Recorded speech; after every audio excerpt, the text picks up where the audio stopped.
I think that's you. Already disabled.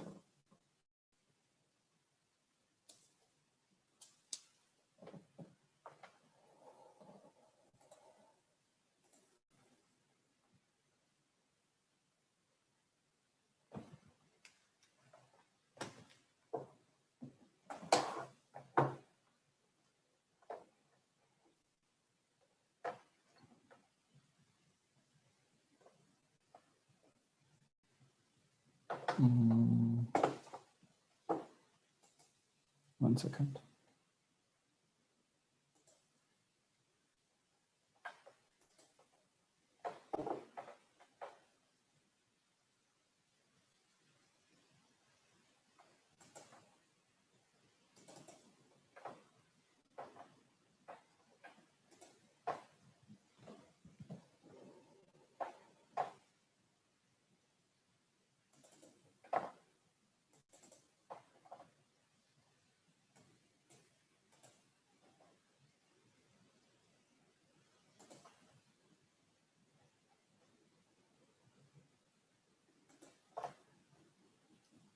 One.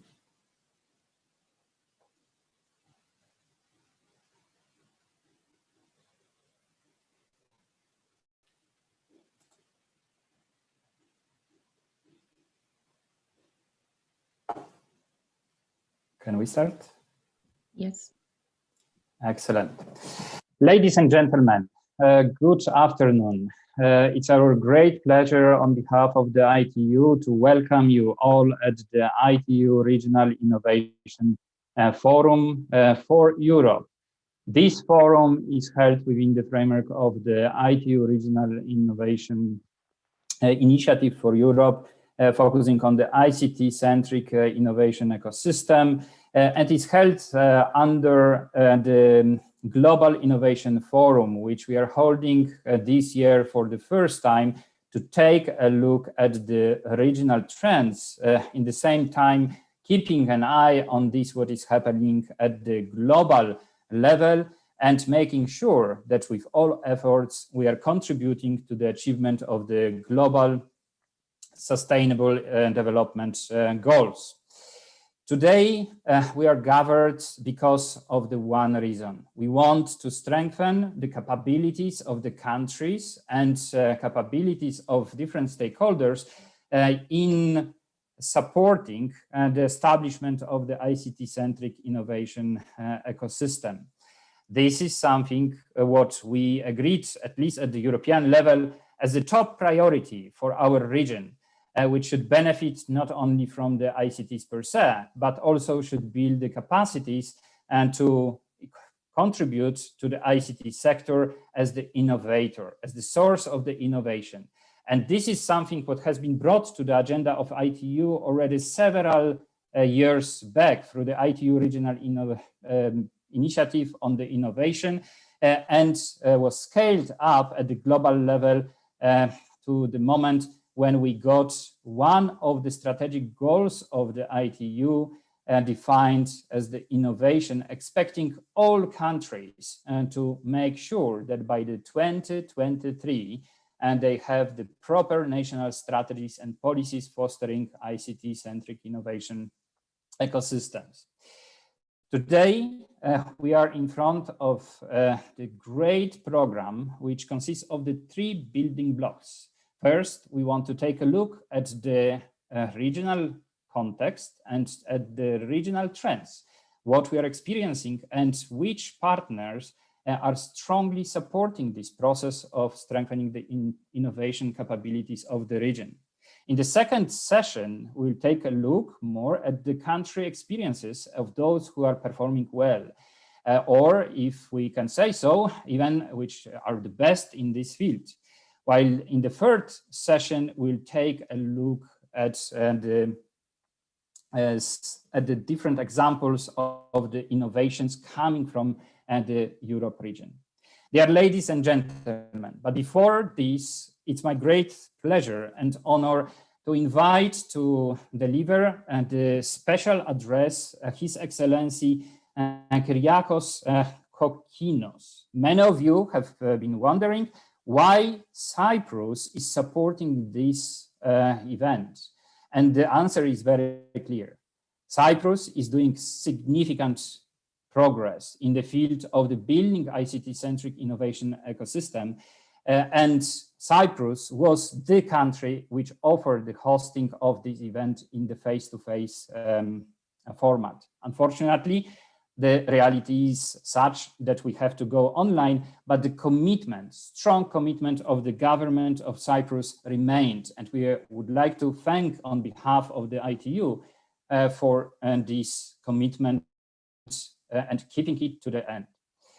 Dear ladies and gentlemen, not prolonging, it's my great pleasure and to invite His Excellency Kokinos to deliver his speech. Let's learn more about the excellency in the building of the ICT-centric innovation ecosystem by Cyprus. Excellency, the floor is yours. Thank you. Thank you very much. Dear Chairman and dear distinguished guests, it is a great honor to be addressing the opening ceremony of the Regional Forum for Europe, organized in the context of the ITU Global Innovation Week 2020, a very difficult 2020, a very challenging one. I wish I could give this address here in Cyprus in person in front of a live audience and participants. But that was how it was planned. Okay, can you hear me? Everything all right?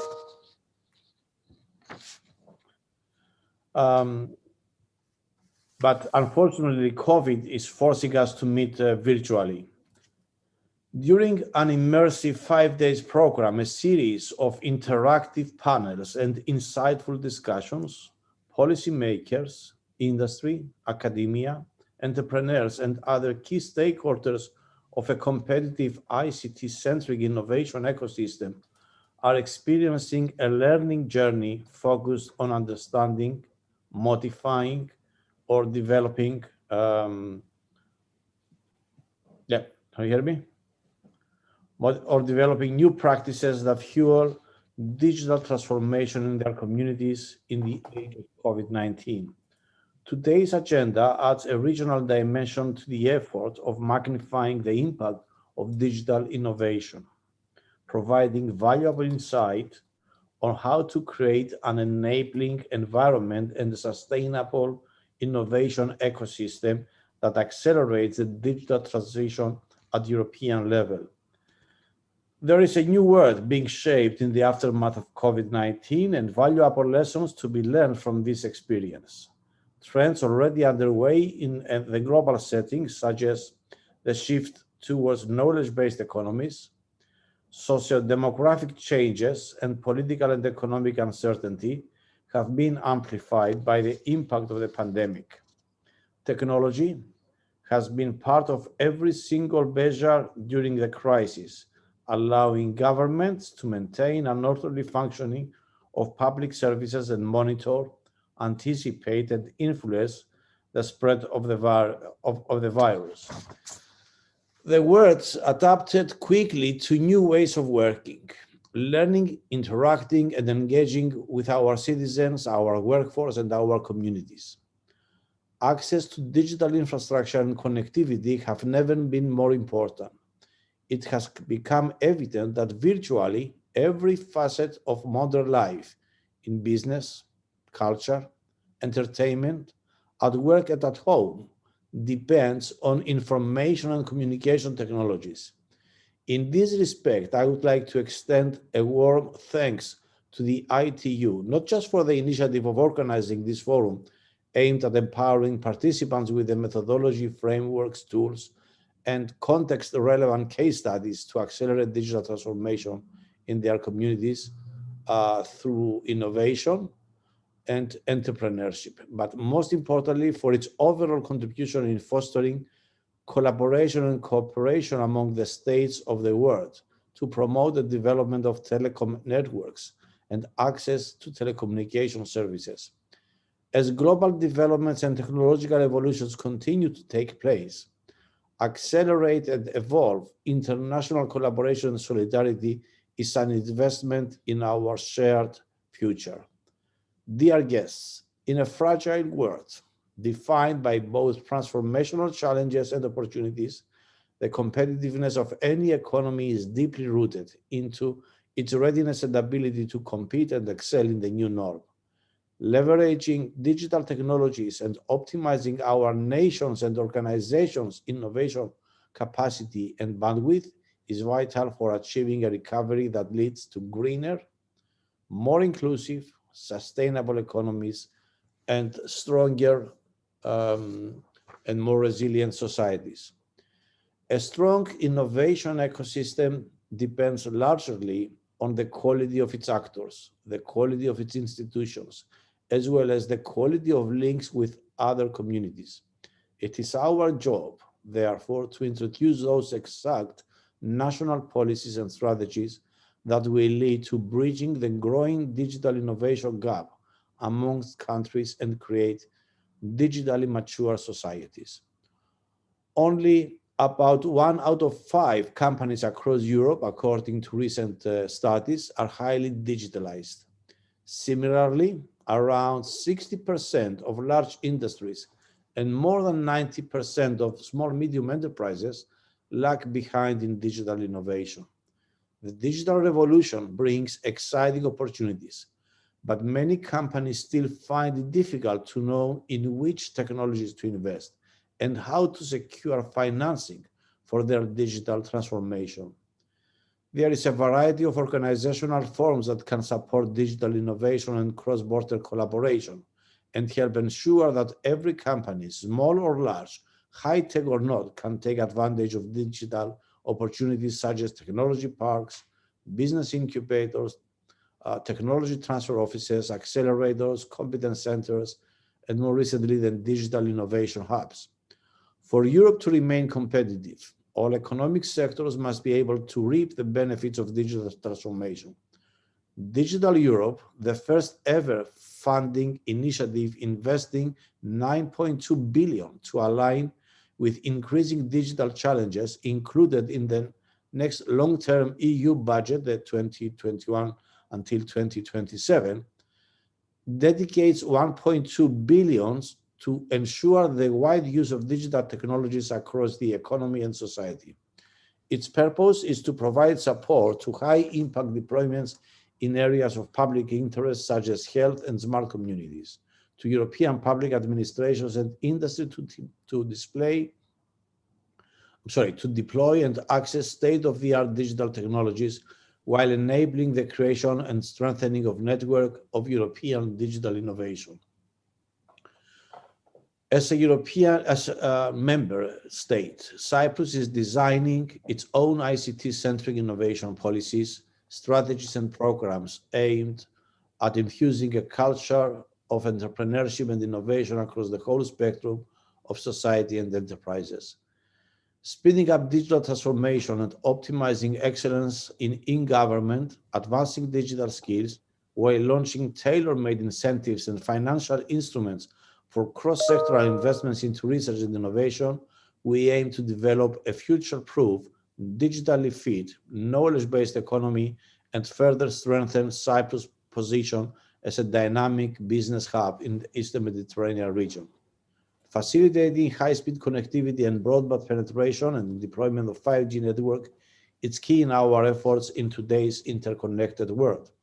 Leading by example, and we are very pleased to share with you our experiences and plans and jointly brainstorm and share knowledge, we aim to create an environment that supports, encourages, and incentivizes enterprises and the society to innovate and adopt new technologies and enhance their innovation management capacity.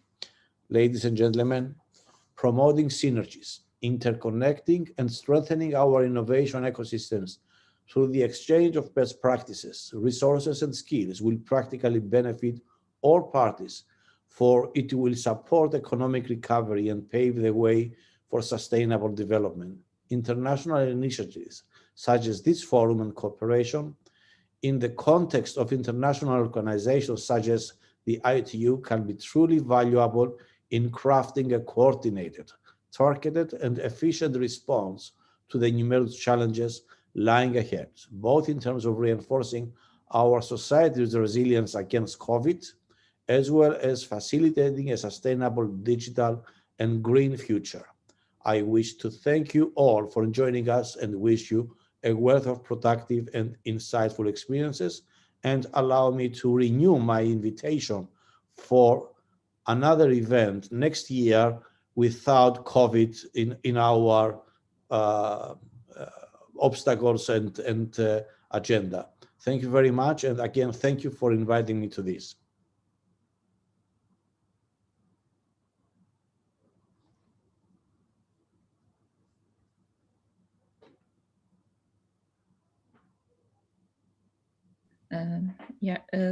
Thank you very much. So we're gonna start right now session number 1.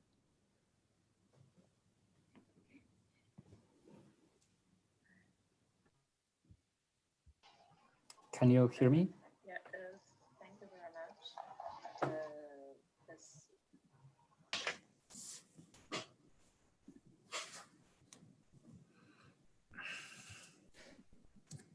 Can you hear me or? Yeah. Yes. Yes, so I'm very sorry, I had some difficulty with the audio system. So I wanted just to thank His Excellency for excellent remarks and invitation to Cyprus next year. We are all committed to the faith of in supporting the ICT-centric innovation journey. And we are very much grateful for your continuous support, which is valued not only by the ITU, but by the ITU community. So having said that, it's my great, thank you very much, Excellency, for being with us. And it's my great pleasure to introduce Marta Arsovska-Tomowska, Director of Public Administration Reform Team in the Office of Prime Minister of Serbia, to take over and to moderate the first session with the focus on the regional digital innovation ecosystems. Marta, the floor is yours. Thank you very much, Yaro. Hello to everyone, and welcome again to the first session on European digital innovation ecosystem. I will start this with one observation. Basically, the entire world is online, and I guess there have never been so many summits and forums and conferences to discuss the technology and its role. It is, of course, understandable as the technology and innovation provided that, as I said, the Earth keeps on spinning, and we are still connected with our families and our networks, and that our jobs resumed, and that we can still educate our future generations. But the question is, how can we extend this momentum of unprecedented innovation and create better futures for our societies? So as we are talking about Europe, here is my question to my panelists, which is in the view of pandemics. Which policies, I'm asking about policies, do you think, do you see as a crucial that will additionally foster digital innovation ecosystem for COVID and post-COVID normal? So basically ladies first, and I will start with Lisa Sofia Zodar, which is a foreign trade advisor at the GIZ office in Sarajevo in Bosnia and Herzegovina, and representing Open Regional Fund for Southeast Europe. So Lisa, which policies you consider important for more productive digital innovation ecosystems in Europe? Thank you. Thank you very much, Marta, for the introduction. First of all, I would like to really thank you very much for the invitation to be part of this panel. I'm looking forward to an interesting and fruitful discussion today.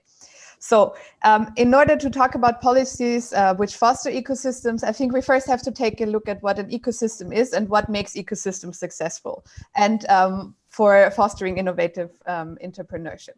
So there are 6 key elements, I would say. The first one being finance. So when we take a look at the availability of venture capital or private equity, for instance. The second steps are markets for new products. Are market ready for new products? How are the networks between entrepreneurs, and what is the contact between corporations and entrepreneurs? Then the third part is then the entrepreneurial support. So here we can think about institutions such as innovation hubs, centers for technology transfer, and professional services, and such also as legal advisory. The fourth element is human capital. So we can look at the educational system and the availability of skilled people. The fifth element is culture. So what does society have? What is the approach of society towards failure or experimentation? How is dealt with this? How is dealt with failures, for instance? And last but not least, we come to the question of policy, and here the question of the regulatory environment and the investor friendliness. We can think about specific things such as tax incentives for young companies. And I would like to say that policies are just one important building block to create performing digital ecosystems. And of course, they can play a lot into other elements, such as human capital, when we look at the educational system, for instance, but it is one block. So I think in any case, the very first step has to be to take a close look and to do a thorough analysis of the status quo of an ecosystem to see where these different building blocks or these different elements really stand. And also, how do these 6 elements work for different stages of development of companies? What does the ecosystem look like for an idea stage startup, for instance? And how does it look for growth stage startups? Because in my experience, often there will be big differences, especially if we look at ecosystems that are at a medium or at an early stage of development. So unfortunately, I cannot answer your question about the best policy by naming you one magic policy intervention to achieve thriving ecosystems. But I would say there are 2 elements for really policymakers to take into account.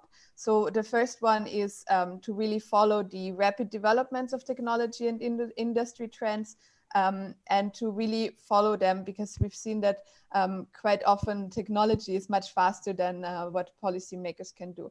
And then the second point is really, when it comes to policymaking, to search cooperation with the entrepreneurs and to really focus on the needs of the target groups. So there we can think of very simple tools as working groups, but the message is here really to involve the target groups for whom intervention is planned. Thank you.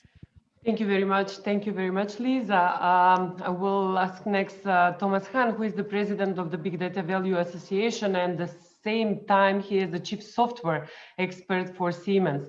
So, Thomas, can you tell us what the industry is saying? Are there any policies that are still not in place or need to be adopted, amended, so Europe is better prepared for this time, the COVID economy and the post-COVID economy? Thank you. Okay, many thanks, and hopefully you can hear me. And thanks for the introduction, and I highly appreciate to be part of this session or meeting today.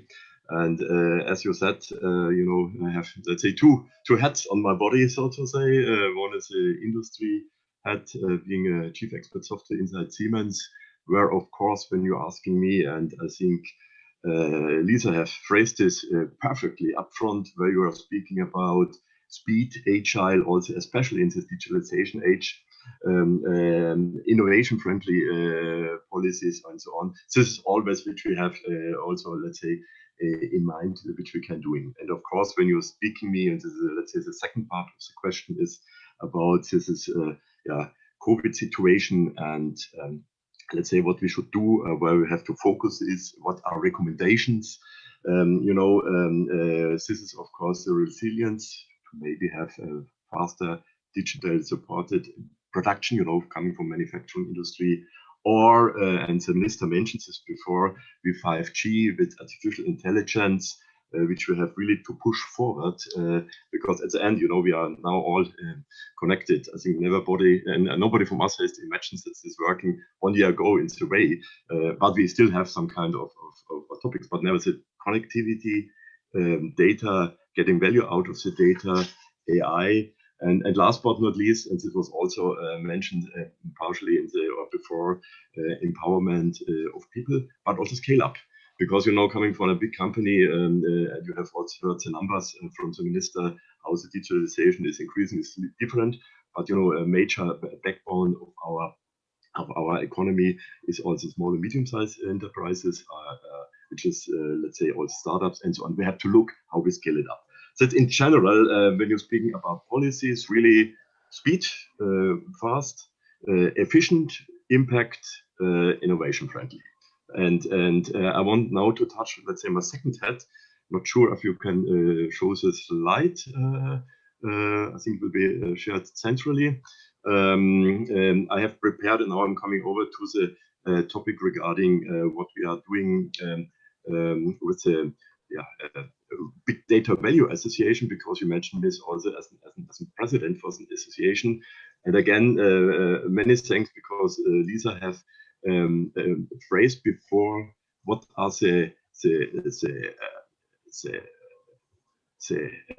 ecosystem which we are needing and where we are. And I really like, you mentioned finance, you mentioned network, you mentioned culture, you mentioned education, and so on. I like always to stress a little bit, or to highlight a little bit. This is somehow what we are doing in. Somebody knows this also as a helix model, where you have to finance the big companies, the small ones, the startups, and let's say the academia inside.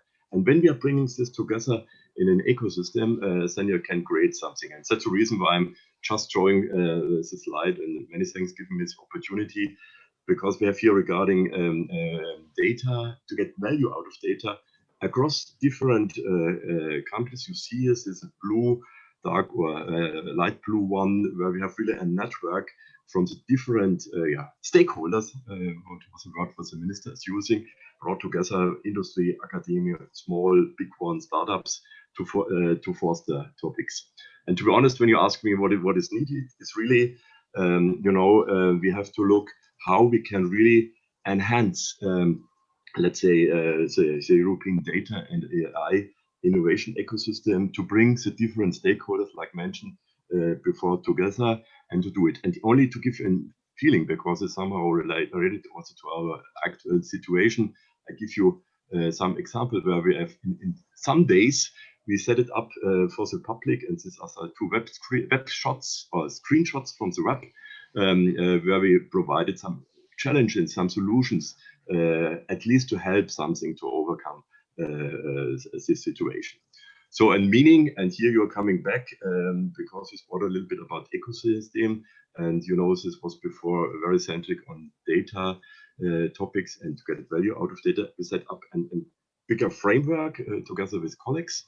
You see it on the top, where you bring different knowledge pools from AI, from embedded AI, from robotics, from data analytics together, really to address this further, and to address this further, let's say, in some kind of approach where we have some kind of investment area, but also when you're looking at the left side, in some kind of AI framework where we're speaking besides the technology, you see it in the bottom, besides the ecosystem enabler. I think most of the topics are phrased, also what are our values which we have to achieve, because at the end, this is also some kind of advantage which we can sell, which strengthens us.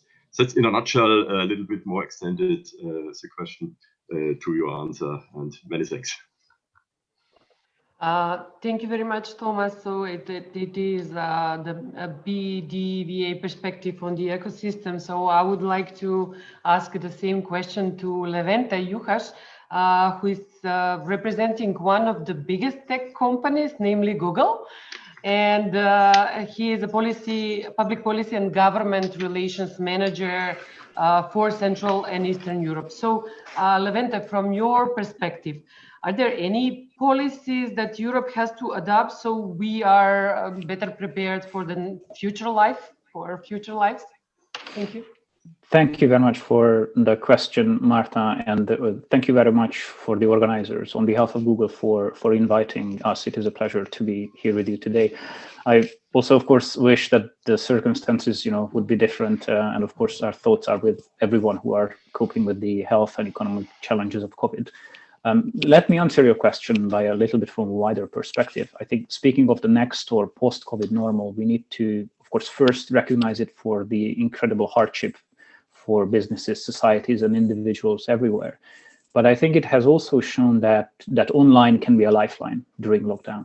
And I think some data about this new normal would be useful. And I will rely on a recent McKinsey study titled "Digital Challengers in the New Normal: Central and Eastern Europe on a Path to Digital-Led Growth," which has been published only 2 weeks ago. So I'll take a bit more CEE specific approach, and also a bit more economical than just innovation ecosystems, strictly speaking, which are of course part of this. But it seems that as a result of the lockdown, the use of technology has leapt forward by 3 to 4 years in as many months in this region.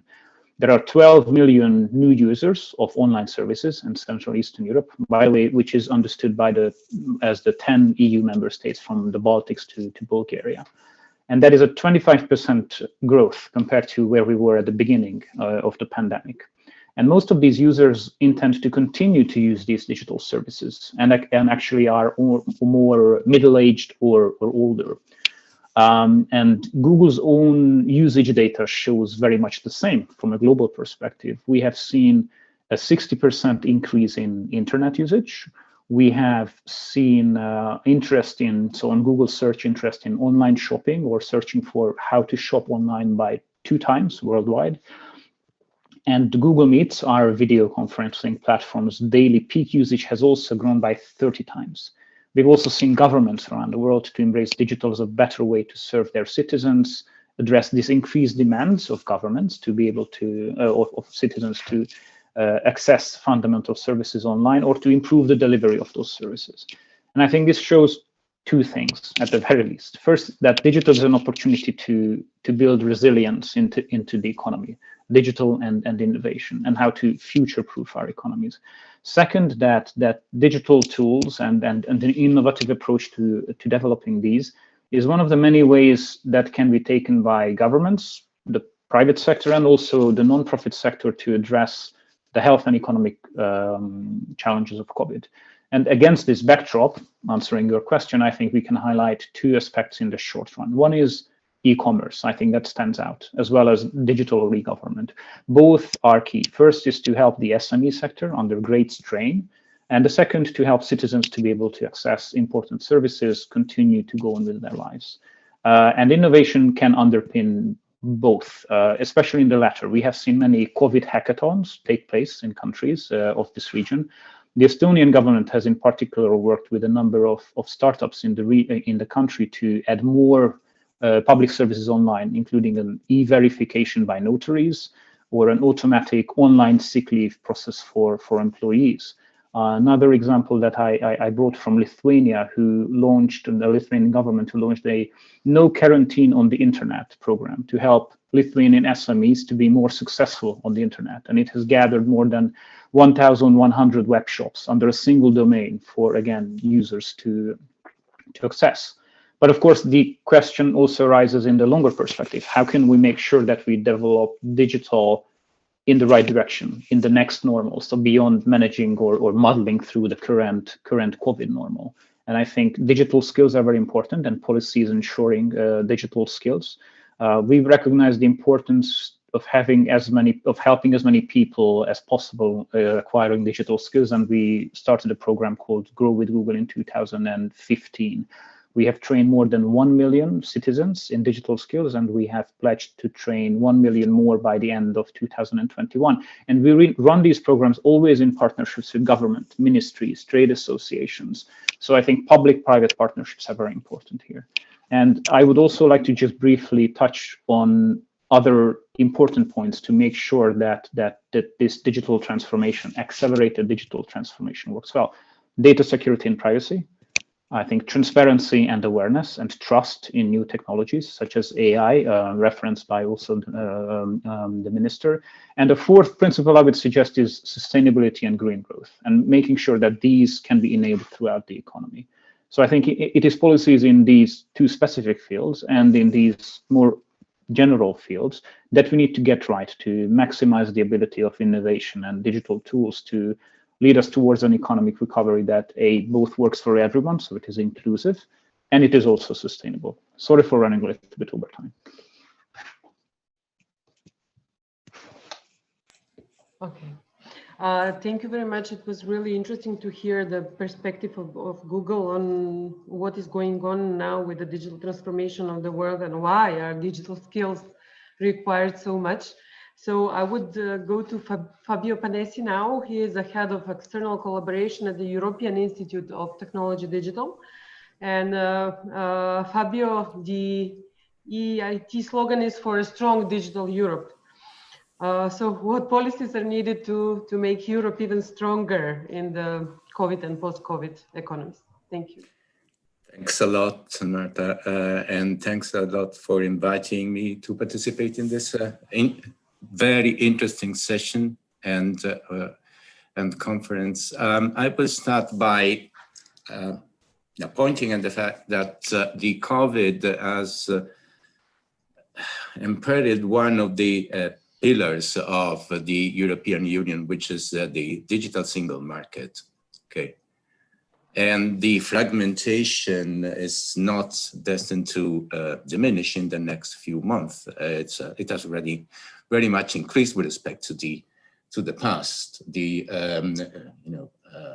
capability of people from moving from one country to another, working from in a country different from the ones of their origin has been diminished. So we all know this stuff. So one of the major issues that I would bring back to the table as a major policy concern for policymakers and those working in the digital arena is the single digital market. All the efforts that have been set up in the past and taken up must be resumed as soon as possible given also the current situation, fostering as much uniformity as possible on aspects such as people cross-border movement, innovation, startup legislation. We all know, those among us who work with startup know the terrible situation that is across Europe in terms of startup legislation that's completely different from one country to another, times of incorporating requirements from local legislation. Terrible, that is terrible. The European Union, the Commission was working towards the several organizations towards a startup manifesto, working towards also providing uniform approach, a uniform guidance for member states to take up in order to uniform the legislation and support the creation of startup. Pretty much the same for investment vehicles and so on. So this is for me really a must and urgent issue. Take up back again the digital single market effort that have been somehow paused because of the COVID as soon as possible and push them very steadily forward. But the COVID, of course, is also opening new prospects, and Levente made them very clear. I think that we can very briefly mention everything related to work, so smart work and work digitalization at large. This is a big movement, and it will have profound influence on the way people live in the next few decades, I think. It is not simply video conferencing, and I will say a few more words about video conferencing, but it is the very organization of the work itself. We cannot keep on having the work organized the way it was until 1 year ago. If 50% of the people are doing smart working, that's not tenable anymore. But pretty much the same also for the manufacturing industry. And I know that Thomas has this very close to his heart. And last but not least, education. We are discussing about distance learning, blah, blah, blah, et cetera, but the extensive experience that we are having now of distance learning tells us that it is not possible to continue the way it was conceived for small groups or of people, for professional, et cetera, et cetera. So those are all challenges that should be taken up. And going back to the European perspective, we are using Zoom today, and Levente mentioned Meet, and I've been using Life-Size, which is from another major American companies, and then we can use Meet from Microsoft. But can you imagine how many data are produced now? And those data are of the utmost importance to develop the new video conferencing system, because we all know that this video conference system won't take the pace of the demand from the users. We need something much better than the actual sense of presence that we have, better tools for cooperations, etc. And the data that we are producing right now in this moment will be the, the glue, will be the oil, call it them whichever way you want to. So then we as European, and this is a call for the European Commission, will need to take care of the fact that we will have needs for better communication and cooperation tools in the future. And the means, the data that will be essential for their development are being produced now by the same actors that will be using them in the future as well. Okay, this said, and going back to the digital single market, I think that the current moves of the Commission goes towards the right direction. Green Deal, the emphasis on Green Deal and the digital, and even the fact that the Commission has started also working a bit more on communication and on branding by identifying what we can call unique selling points. So AI, not simply AI. I mean, simply AI would be, at this point, it would be a losing game. But when you talk about AI and ethics and user-centered AI and value-centered AI, this has, set the mark and has attracted the attention not only of practitioner, AI practitioner industries, etc., but also those coming from outside the EU bloc. So the capability of the European Union to become one of the major actor in this arena. Another important topic is which is new, I think, is the creative industries. Creative industries should be again at the heart of Europe because of the cultural landscape of Europe, the cultural diversity, etc. Not completely, and also because culture is one of the glue of Europe. Okay, the fact that one of the clusters of Pillar 2 of Horizon Europe is entirely devoted to creative industries, and that one of the next. Actually the next kick knowledge innovation community of the EIT is going to be fully devoted to creative industry. I think it's very important and going in the right direction. Last but not least, digital skills. Levente already pointed this out. Digital skills in Europe and everywhere else, but digital skills in Europe is of the utmost importance, not only university, not only professionals, but starting from the schools, okay? Starting from the schools. This is going to be a major endeavor. It's not just telling people how to use computer, doesn't mean anything. It's to teach people how to think digital, which is different, okay? Thank you very much.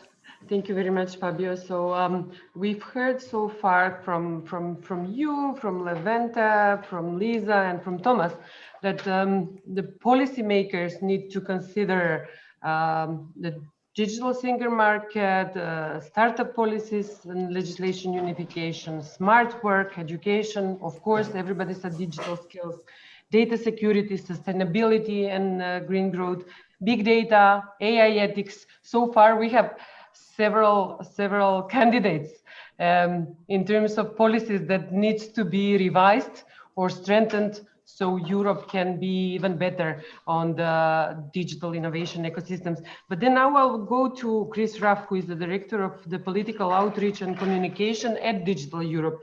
Digital Europe basically is the voice of industry and industries that are supposed to transform Europe. And they basically shape the policy position and even contribute to the development of EU policies. So what would you say to the European Commission to be additionally tuned or fine-tuned as we are preparing for the entire new world? Do you have anything to add on this that have been said so far? Thank you. Thank you, Marta. And yes, indeed, Digital Europe represents almost 35,000 companies in total, from everyone from Levente's, Google, down to SMEs across Europe. So we really do have that big outlook.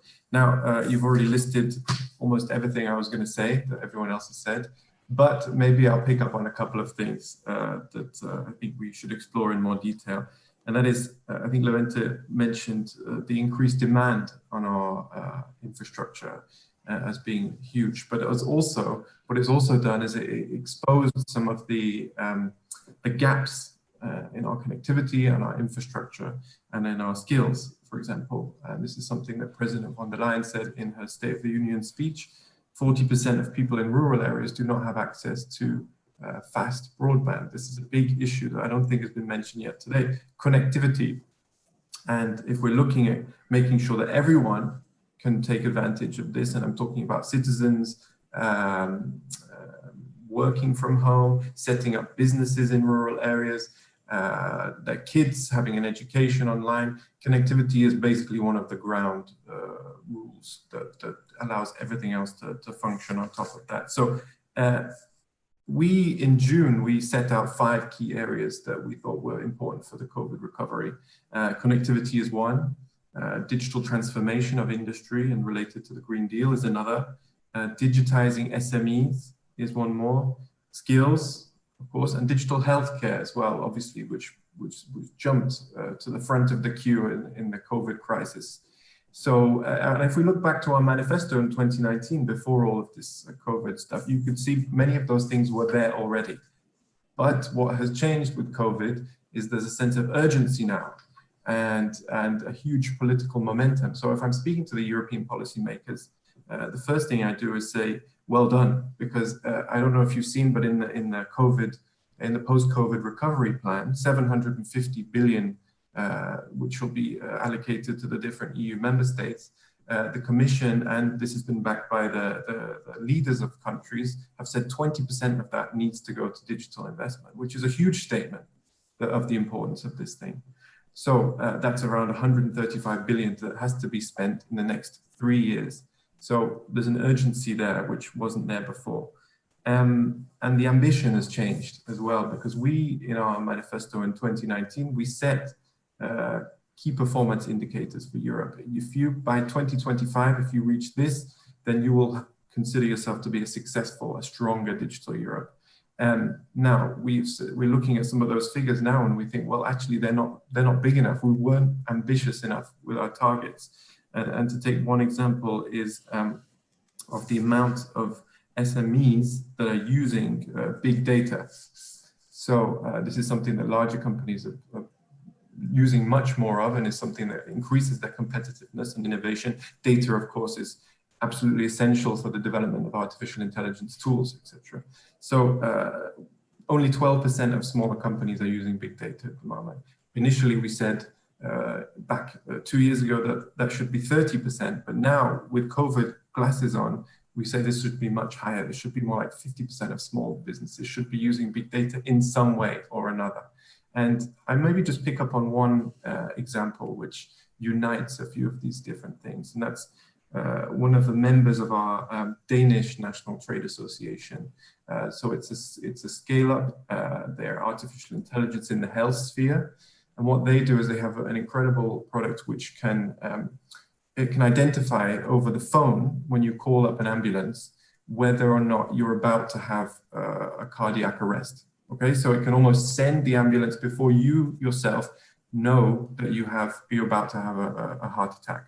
Now, they, after COVID, they pivoted their software to recognize the sounds of COVID-19 in people's voices. It sounds crazy, but they can do this because there are patterns in the voices using advanced voice recognition software.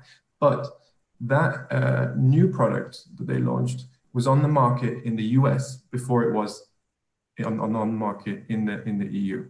And this is a European company based in Denmark. So why is that? There are multiple things behind that. One of them, if we're looking at data, is the availability of data in Europe. Okay, to make a product like that, you cannot just rely on the health data of 5 million Danish people. To make something that's truly going to work for the largest amount of people, you need much larger amounts of health data than that. But in Europe, we have a very fragmented market. Fabio was talking about this fragmentation in the single market, and health data is a good example of that. Sometimes within countries, region to region, there are differences in the way that health data is collected, the rules around privacy, etc., etc. So this is something that should be a huge priority for the European Commission and European leaders next year. And it's on their agenda already, is the establishment of these common European data spaces that companies can tap into and to develop these kind of applications like the one I mentioned, which are essentially going to help European citizens, as well as creating an atmosphere where small companies can grow quickly. So data is one issue I wanted to just briefly touch on, and I have some more things to say about digital skills, but maybe I'll leave it there for the next panelists. So thank you very much. Thank you very much. So it was really, at least for me, I hope also for the attendees, fantastic insights and examples and numbers, and that I will appreciate that ITU somehow summarized this and published, because it is really useful, at least for me. But at the end of this first round of questions, we have Phil Budden, who comes from the academia and is a senior lecturer of technological innovation, entrepreneurship, and strategic management at MIT Sloan School of Management. So, Phil, you teach about innovation. Could you give us a lesson on the innovation policies that Europe needs to further adopt so we can compete with Silicon Valley, for example, if it needs to compete? Thank you. Marta, thank you for moderating. And panelists, it's wonderful to be with you. I'm a fellow European who finds himself in America. And before I joined this academic institution, I was a European diplomat. So I've been working for 20 years on how Europe can be better at this tech and innovation thing. And it's wonderful to be back with the ITU. I worked on the World Summits on the Information Society back in 2003, 2005. And Chris, broadband connectivity and what we used to call the digital divide. It's amazing that despite 15 years, we haven't quite solved that. And the COVID crisis has brought these things forward. But before I answer that question, and I come at this very modestly because we Europeans have some great answers, but there's some reasons we're not doing as well as large American companies. And I've been told I can share my screen. So let me just pull this up. We here at MIT do a lot of studying about the nature of innovation. So hopefully, Marta, you can see that okay? Yeah, I see it. And the great thing is, looking at the ITU approach, ITU and MIT both recognize the importance of the same key stakeholders. And this is one of our lessons from working around the world. It's not just universities and governments and corporates. The triple helix is not enough anymore. We need to add two other players. And in the MIT model, like the ITU model, we add entrepreneurs and entrepreneurial finance, which we call risk capital. And so if Europe could solve these problems by clever government policy, by university research and large incumbent companies, we should be world leaders. But there's something about having the entrepreneurs and the risk capital providers part of the solution. Today, we're all on Zoom, which to many people is an overnight success, but this is a company that was formed 10 years ago by somebody who left Cisco WebEx. So what is it about certain countries, and we look at the United States, that allows people to leave the large incumbents, to be entrepreneurial, and then create what looks to the world like overnight successes? Back in 2003, at the first ITU WSIS, there was a little European company called Skype, which was world-class. Why is it that European world-class companies get bought up by American companies and perhaps aren't as good under the Microsoft umbrella as elsewhere? So when we think about policies, it's not just policies for the usual large players of trade associations, corporates, governments, and universities. How do we encourage entrepreneurs and risk capital? And there's links to some of the MIT research for those who can't sleep at night. The other thing I would like to say, as a former diplomat, is ITU and the MIT approach is both global. And I think that's really important. Here in our global program called REAP, each pin in the map is a region that we have worked with. So we look across the world, and it's not that America has the answers and MIT has no monopoly on wisdom, but we try to understand why is the digital world helping some places, some ecosystems. And the entrepreneurs in West Africa or Europe are no less entrepreneurial than those in America. The entrepreneurs in Eastern Europe are no less entrepreneurial than those in Western Europe. But what changes in these different places? And it's a little bit about policy, but government policy is only one of the 5 aspects. And so it's really interesting to work out, why are we a little less able to compete?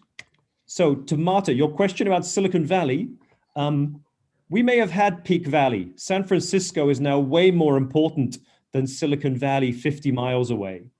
But I think if we think about this globally, we Europeans, particularly in this regional forum for Europe, shouldn't be obsessed with Silicon Valley or what we imagine Silicon Valley is.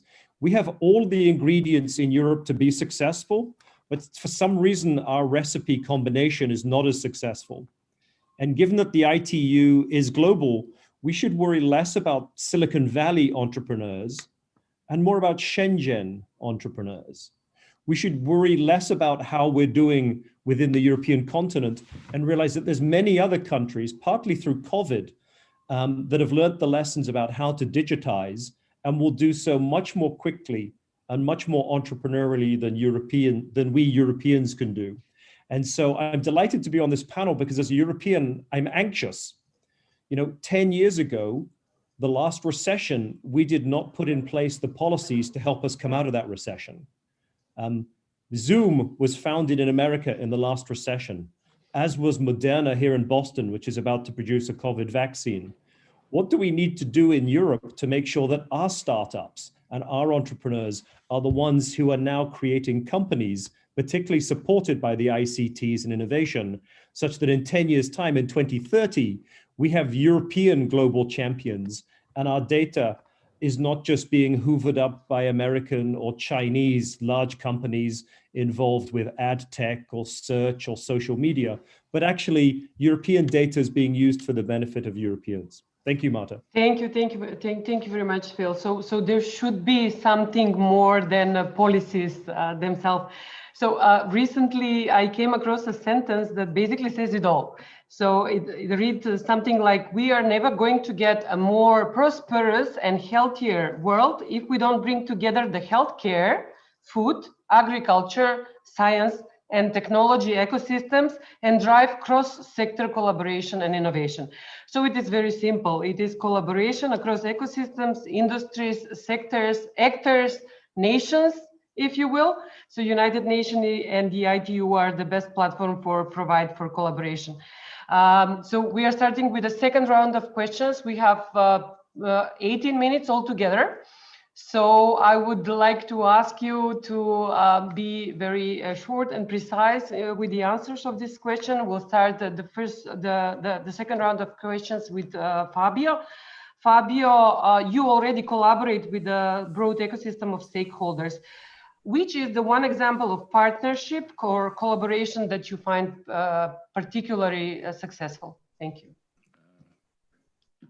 Not to be too shy, but well, Yeti Digital is an example of successful partnership collaboration. Yeti Digital is a partnership. It's a partnership of more than 250 industries, RTOs, academias, startups, and SMEs from all over Europe. As an organization, Yeti Digital is simply an orchestrator, a facilitator of the activities of the partners. And so everything we do is done by the partners in a very European fashion. I can mention a few of the major activities that are based on a strong collaboration among different actors from different areas. We run a master school, true master school, whereby 19 universities from all over Europe deliver 9 master courses on 9 different major technical topics, what you can imagine: AI, big data, embedded systems, human-computer interaction, and so on. A minor in innovation entrepreneurship, minor in business administration.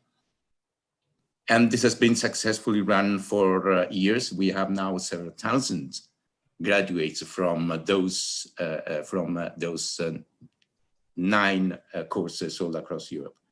In a similar vein, we also run innovation activities, whereby industries, RTOs, academia from all over Europe come together, develop an innovation, and spin it off in a new code that they create that will then commercialize that product. So it's a completely integrated funnel.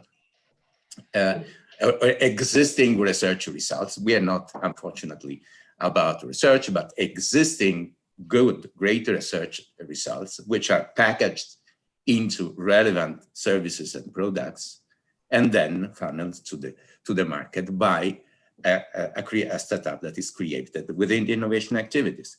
We support in a cross-country fashion the creation of other startups, so for instance in EU 13, well actually it's EU 15, including also other countries such as Ukraine and associate countries, by selecting great teams with great ideas, entrepreneurial teams. Great ideas, we help them develop their ideas into a fully fledged MVP, incorporate their venture. We provide them support, financial support, and we do this with local actors. I'm stressing this because there's a tendency at the European Union level to centralize the innovation entrepreneurship efforts, whereas I strongly feel that the European Commission, the member state, should empower the local ecosystem to build them in case they're not existing, and or to support them growing further. Thank you, Fabio. Chris, that's it. Yes, examples. Yeah, there it is possible. Many examples yes. of great collaboration. I just wanted to go to Chris now. He mentioned Digital Skills and Europe Coalition. So on these particular programs, who do you collaborate with, and what is this collaboration like? Thank you.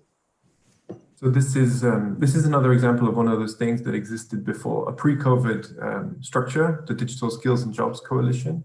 That has taken on a whole new level of importance, and considering that we have 90% of jobs that require digital skills, basic digital skills, and 42% of Europeans that don't have them, right? So I think they had a target, and this is a collaboration between the private sector, between local authorities, between the Commission, between everyone on the ground, basically. And what we've seen is that they set a target to retrain 1 million people with digital skills by 2020. Now, we just heard that Google have trained 1 million people themselves on some of their tools, as Levanti mentioned earlier. So we need to set a higher target now. And we also need to give the local, well, the national coalitions, which make up this coalition at the European level, the resources they need now to take this to the next level. And this is one of our top 10 investment priorities from our recent investment plan, because some of them at the moment don't even have a website. So we need to get to a point where each country is given the resources they need, and we empower the local people on the ground to give the people the skills they need, and ultimately industry needs as well. And everyone can benefit from this investment priority. So I'll leave it there. Thank you. Thank you very much. Thank you. I would like to ask Thomas about the data and data skills that are becoming a backbone of the ICT innovations, artificial intelligence, and everything that is going to transform the world now. In this perspective, BDVA has certain collaborations. Could you give us a few examples? Thank you. Yeah, of course.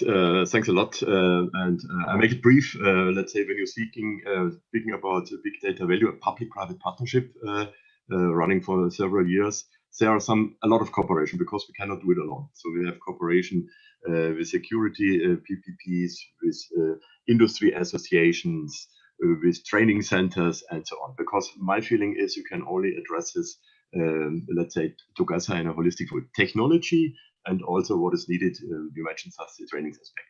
Second issue is, of course, we have done a lot of trainings exercise. Don't ask me, several hundreds. We have built up a community. We're making, for example, next week again an European Big Data Value Forum, where really a huge community speaking together what to achieve.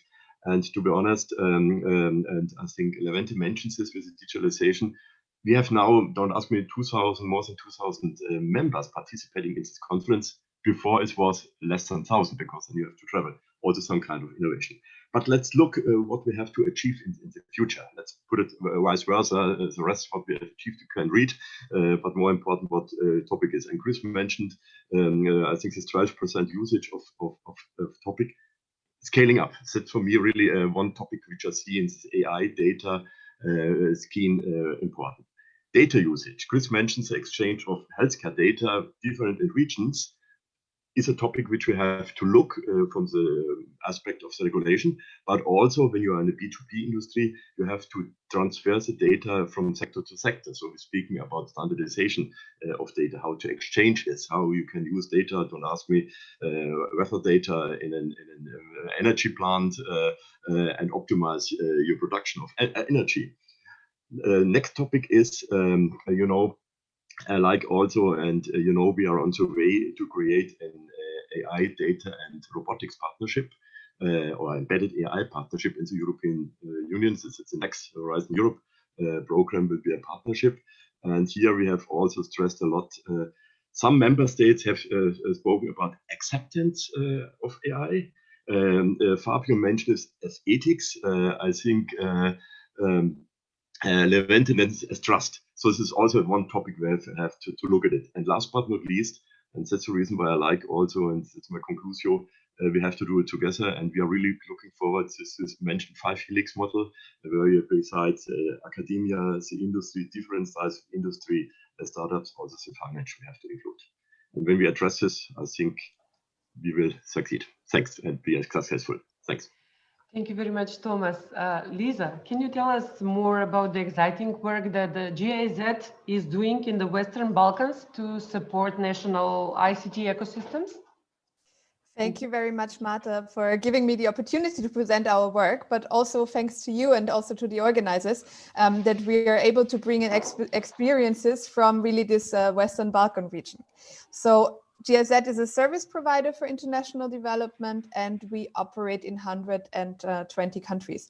In the Western Balkans, we have been supporting digital ecosystems for quite a while now. I can give you an example in Albania, for instance, where the innovation system is supported by fostering linkages between startups, businesses, academia, and public sector. So in line with things that we have already mentioned. In Serbia, a project has been focusing on supporting entrepreneurship policy, but I would like to draw the attention more to another point, because we are talking about regional aspects. So the Western Balkans is a region that consists of 6 countries and a total population of 18 to 20 million people.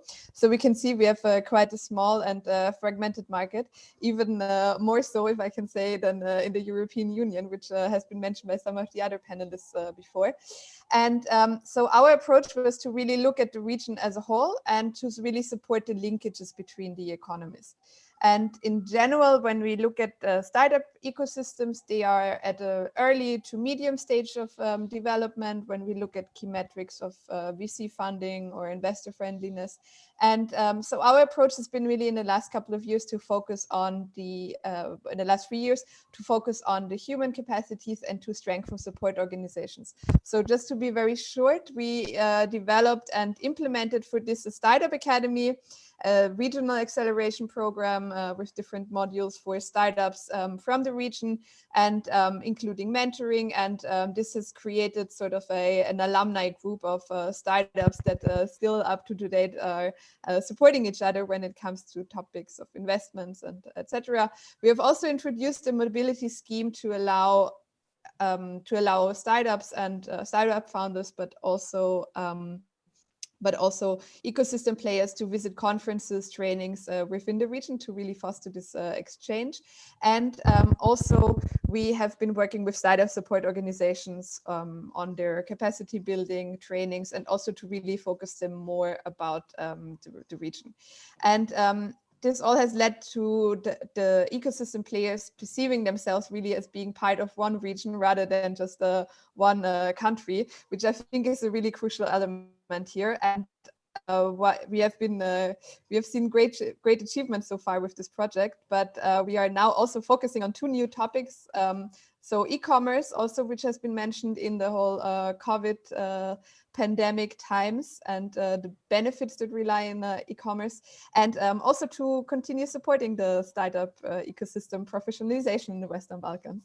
Thank you. Thank you, Lisa. I'm coming from this region, and I understand you completely what are you talking about, but let us go a little bit eastern from Western Balkans. So we are going to the Google, the new venture that they have within the Warsaw startup campus.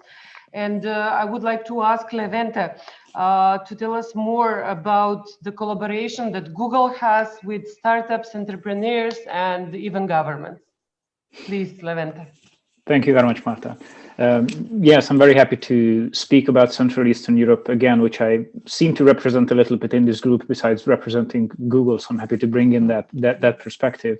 So our startup campus in Warsaw was set up in 2015, and it is one of the 7 such hubs that we maintain locally in London, Madrid, Sao Paulo, Seoul, Tel Aviv, and Tokyo. So we have one in for Central and Eastern Europe, and it serves the entire region. I think this is important.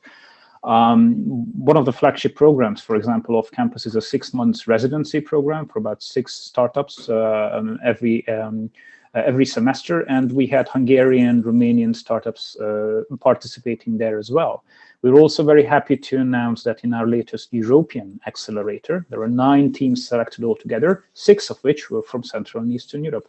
And by the way, the campus community in these last, I think, 5 years has raised more than $100 million. So startups that have either gone through the system or are part of the community, which again seems like a good number, but I would agree with what Lisa and Phil both pointed out before, that startup and risk financing or early stage financing could be better in Europe, not only in Central and Eastern Europe.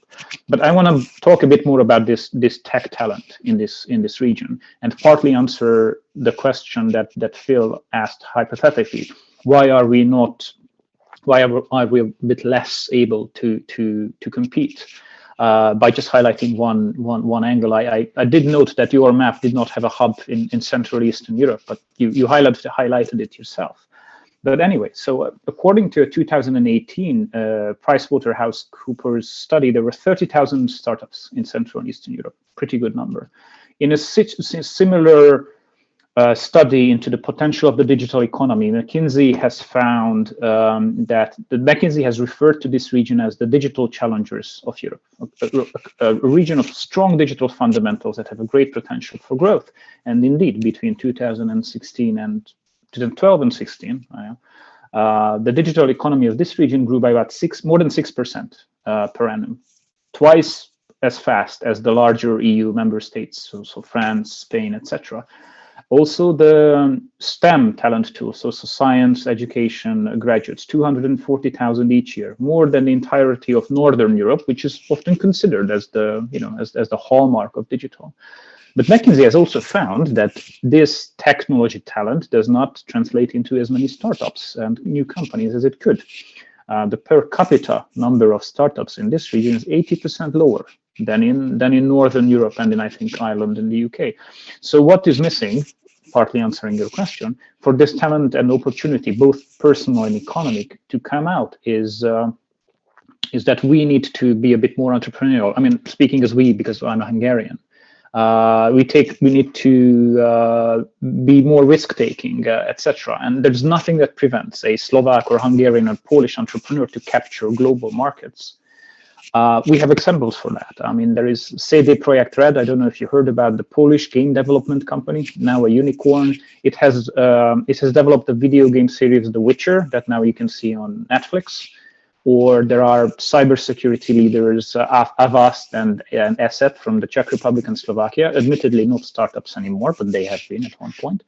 And the region counts, I think, 12 unicorns at this point, which for a region of 10 countries is promising, but it could be more. And here I would like to reference again, I think, Fabio, you mentioned the importance of completing the EU single market or the digital single market and the fragmentation that holds back the ability of these companies to scale here.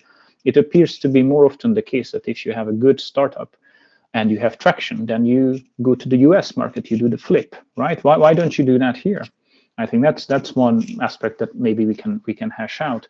But speaking with Google, we see it as our sort of mission to provide the right tools and support for young people or people of any ages to try to realize their potential. And one last program that we have launched in partnership with governments and often in trade associations is called Designers for Innovation. It teaches students and young graduates to solve real-world problems with creative tools. It's a series of design thinking workshops. Hundreds of those have taken place, where we have launched it again within the Grow with Google toolbox that we generally have. And during COVID, we have pivoted this, or we have evolved this into helping young entrepreneurs and innovators to help them pivot their business idea so that it is more applicable for a COVID region.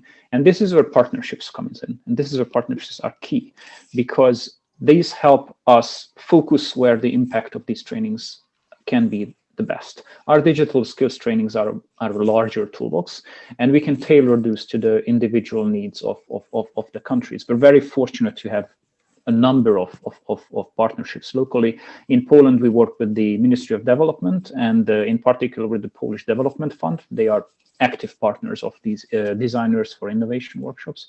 And in another example, the Czech Republic, we work with the Ministry of Industry and Trade and with the Czech Association of Small and Medium-Sized Businesses. And this is where I think need to stop. I can see Marta. Yeah, thank you. Yeah, thank you very much. It was really exciting, but we are already running out of time. In fact, we are in the session slot time already. So that's why I would ask the professor, because he is capable of doing that, to summarize it all. And this is the way how we are going to close this session. Thank you. Marta, Madam Moderator, thank you for that challenge. Fortunately, I'm a diplomat, not an academic. This has been a fabulous panel. As you can see, we have the talent and the ideas around Europe. And I love Levente's example. That is Google as a responsible corporate helping the startup ecosystem, because we need to help the entrepreneurs. We have taught our approach, and it's not an American approach. It's not an MIT approach. It's a global approach. As you can see from our map, we don't cover everywhere in the world, but we have great examples within the European Union. I particularly want to mention Campania in Italy. Tech is important, but they've focused on the blue maritime economy. Denmark uses tech, but for food and agri-tech, and there are just great opportunities out there. So I would love to get to follow up with people, because I think we as Europeans within the global ITU community have an opportunity. You know, yesterday, the US Senate grilled some American companies. Today, China is adopting a 5-year plan for ICT. We Europeans have our work set out, and I have met wonderful entrepreneurs from Belgrade, Bucharest, Cluj, here at MIT. So the talent's there. Why can't we Europeans do it at home? So I'd be delighted to follow up. And Marta, I cede the rest of my time back to you. Thank you very much. So it is obvious that we Europeans have the huge appetite for the innovation, and we shall only organize ourselves better to become even stronger on the global field for this. So with this, I would like to thank you to all my panelists, and I hope that all the attendees have a very pleasant time here with us. And I hand over to Jaroslav Ponder, who is going to moderate the next session and give us some good examples. Thank you, Marta. Thank you very much, Mark, for this session, and also sincere thanks on behalf of the ITU to the all panelists, but also those who were had the courage to ask some question in the chat box. We are really encouraging you to use this way of communication in addition to this what is discussed in the room. So ladies and gentlemen, welcome to the Good Practices Accelerating Ecosystem Development and Digital Transformation. At the country level, we have heard a lot what is happening at the regional level, what type of the mechanisms and instruments are in place.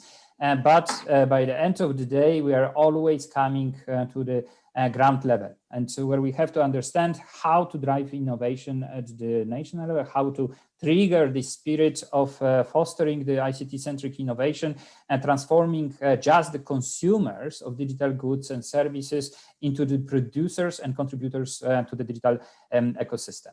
So today I'm really privileged to join by the excellent speakers from several countries, including Poland, Moldova, Estonia, also our colleagues from the UNDP and from the Ernst & Young consultancy. So the principal question and for this session, which we prepared, is to better understand how your success looks like. And first on my list, I have the Excellency Justyna Orłowska, who is the Prime Minister High-Level Representative for Government Technology in Poland, in the Chancellery of the Prime Minister of Poland, really the person who succeeded to create the ecosystem for advancing the digital excellence of the country. So Poland GovTech initiative was very successful in creating ICT-centric innovation ecosystem, focusing on e-government services in particular. What would be your recommendations for other countries with regards to an engagement of private sector with similar initiatives? Her Excellency, the floor is yours. Thank you very much. Thank you for your warm words and for invitation again for your conferences. It is extremely very important to meet in such a international community. And I am glad to be here and to share my experience. And I am happy also to see familiar faces, and we were able to get to know during non-pandemic times in many conferences in Europe, and that is how this GovTech idea in Poland was born, I can say, because also by being inspired by other countries, other friends from other countries, and at the very beginning, we were like second, or back then, 3 years ago, we were like second or third GovTech program in scale, GovTech program in Europe. And I remember that it was very inspiring seeing that firstly, that we were being inspired by others, and later on become inspiration for others. And I am happy to tell more about it. And when it comes to, you mentioned private sector, and of course it's what we are doing in GovTech. The market is worth $400 billion, that are estimations, but the private IT sector is worth over 5 trillion. By keeping only to ourselves, we remain blind to almost, I can say, 95% of the global IT maker. So secondly, most of the experience is already there. When we rounded GovTech Polska, GovTech Poland, we were the second large-scale GovTech program. Now in Europe alone, there are more than 20, so there is plenty of sources to choose from. And what is more, GovTech should focus just as much on Gov as on tech. And focusing on technology alone will not address most of our issues. We need to stay connected with the citizens and gather ideas from them. This is why our second, I can say, product in history of GovTech Polska was about using design thinking. So bringing citizens on board to our team, and thanks to service design to solve issues as remote as rail transportation and water resources in both Poland and Nigeria even, so also cross borders. And finally, we are here at the invitation of the ITU, and as we know, your motto is connecting the world. And this is really my final recommendation. Connect with us. We're available through LinkedIn and any other communication channel. I'm sure that together we will have plenty of ideas on how to implement GovTech initiatives across the planet. Thank you. Excellency, thank you very much for these explanations. It gives a lot of inspiration. For now, let me move to our second country, and example of the country which approached the ICT-centric innovation in a strategic way, developing the proper strategy how to advance this transformation from the consumer to the producer of the IT goods and ICT services. It's my great pleasure to introduce today, joining us, His Excellency Vitaly Tarlev, State Secretary of the ICT Ministry of Economy and Infrastructure at the Republic of Moldova.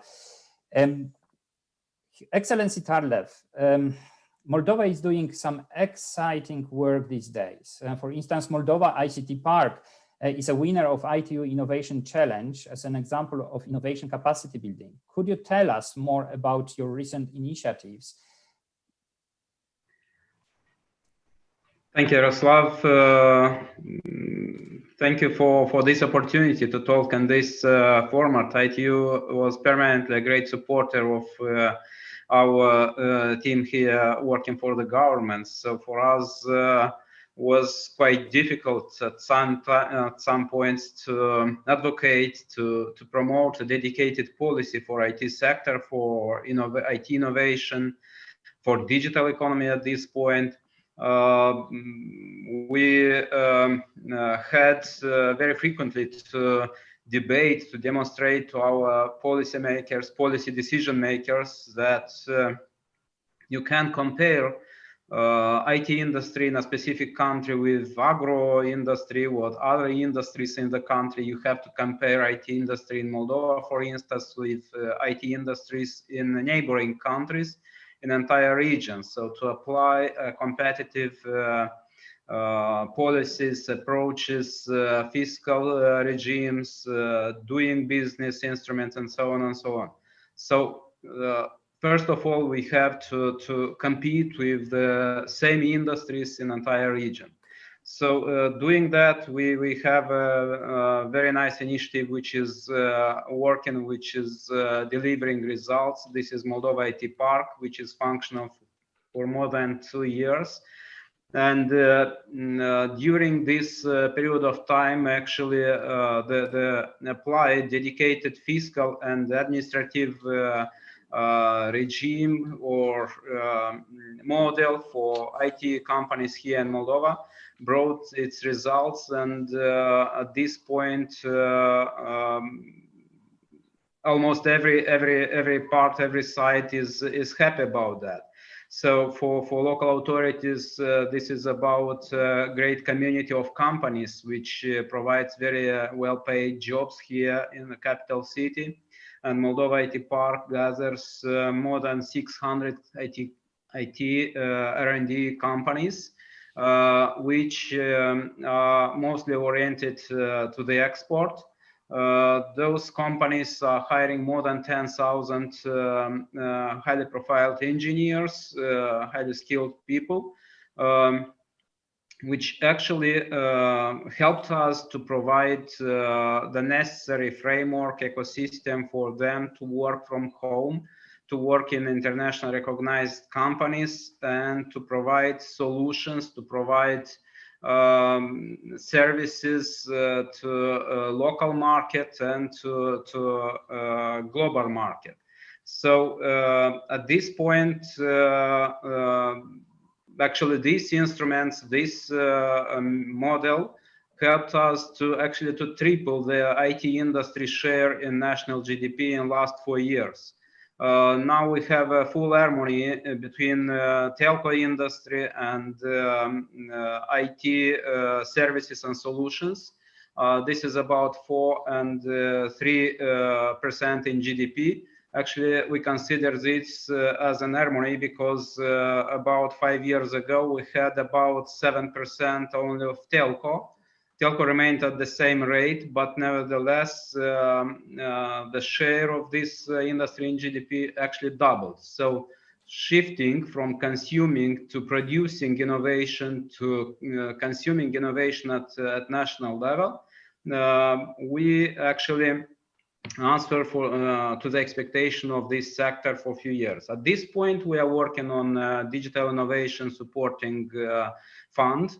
The legislation for venture funding or for other instruments is actually created, but it's not fully attractive in small countries like mine. So we are trying to involve deeper and deeper the government. The parliament adopted these adjustments to the legislation. Now we're working on a secondary legislation to create necessary instruments for digital innovation promotion in different verticals, in different sectors. Also, the park and the policies influenced few other sectors like education, like entrepreneurial education, and so on and so on. But as a main or the main pillar in this regard actually was this dedicated policy and model for IT industry. Thank you.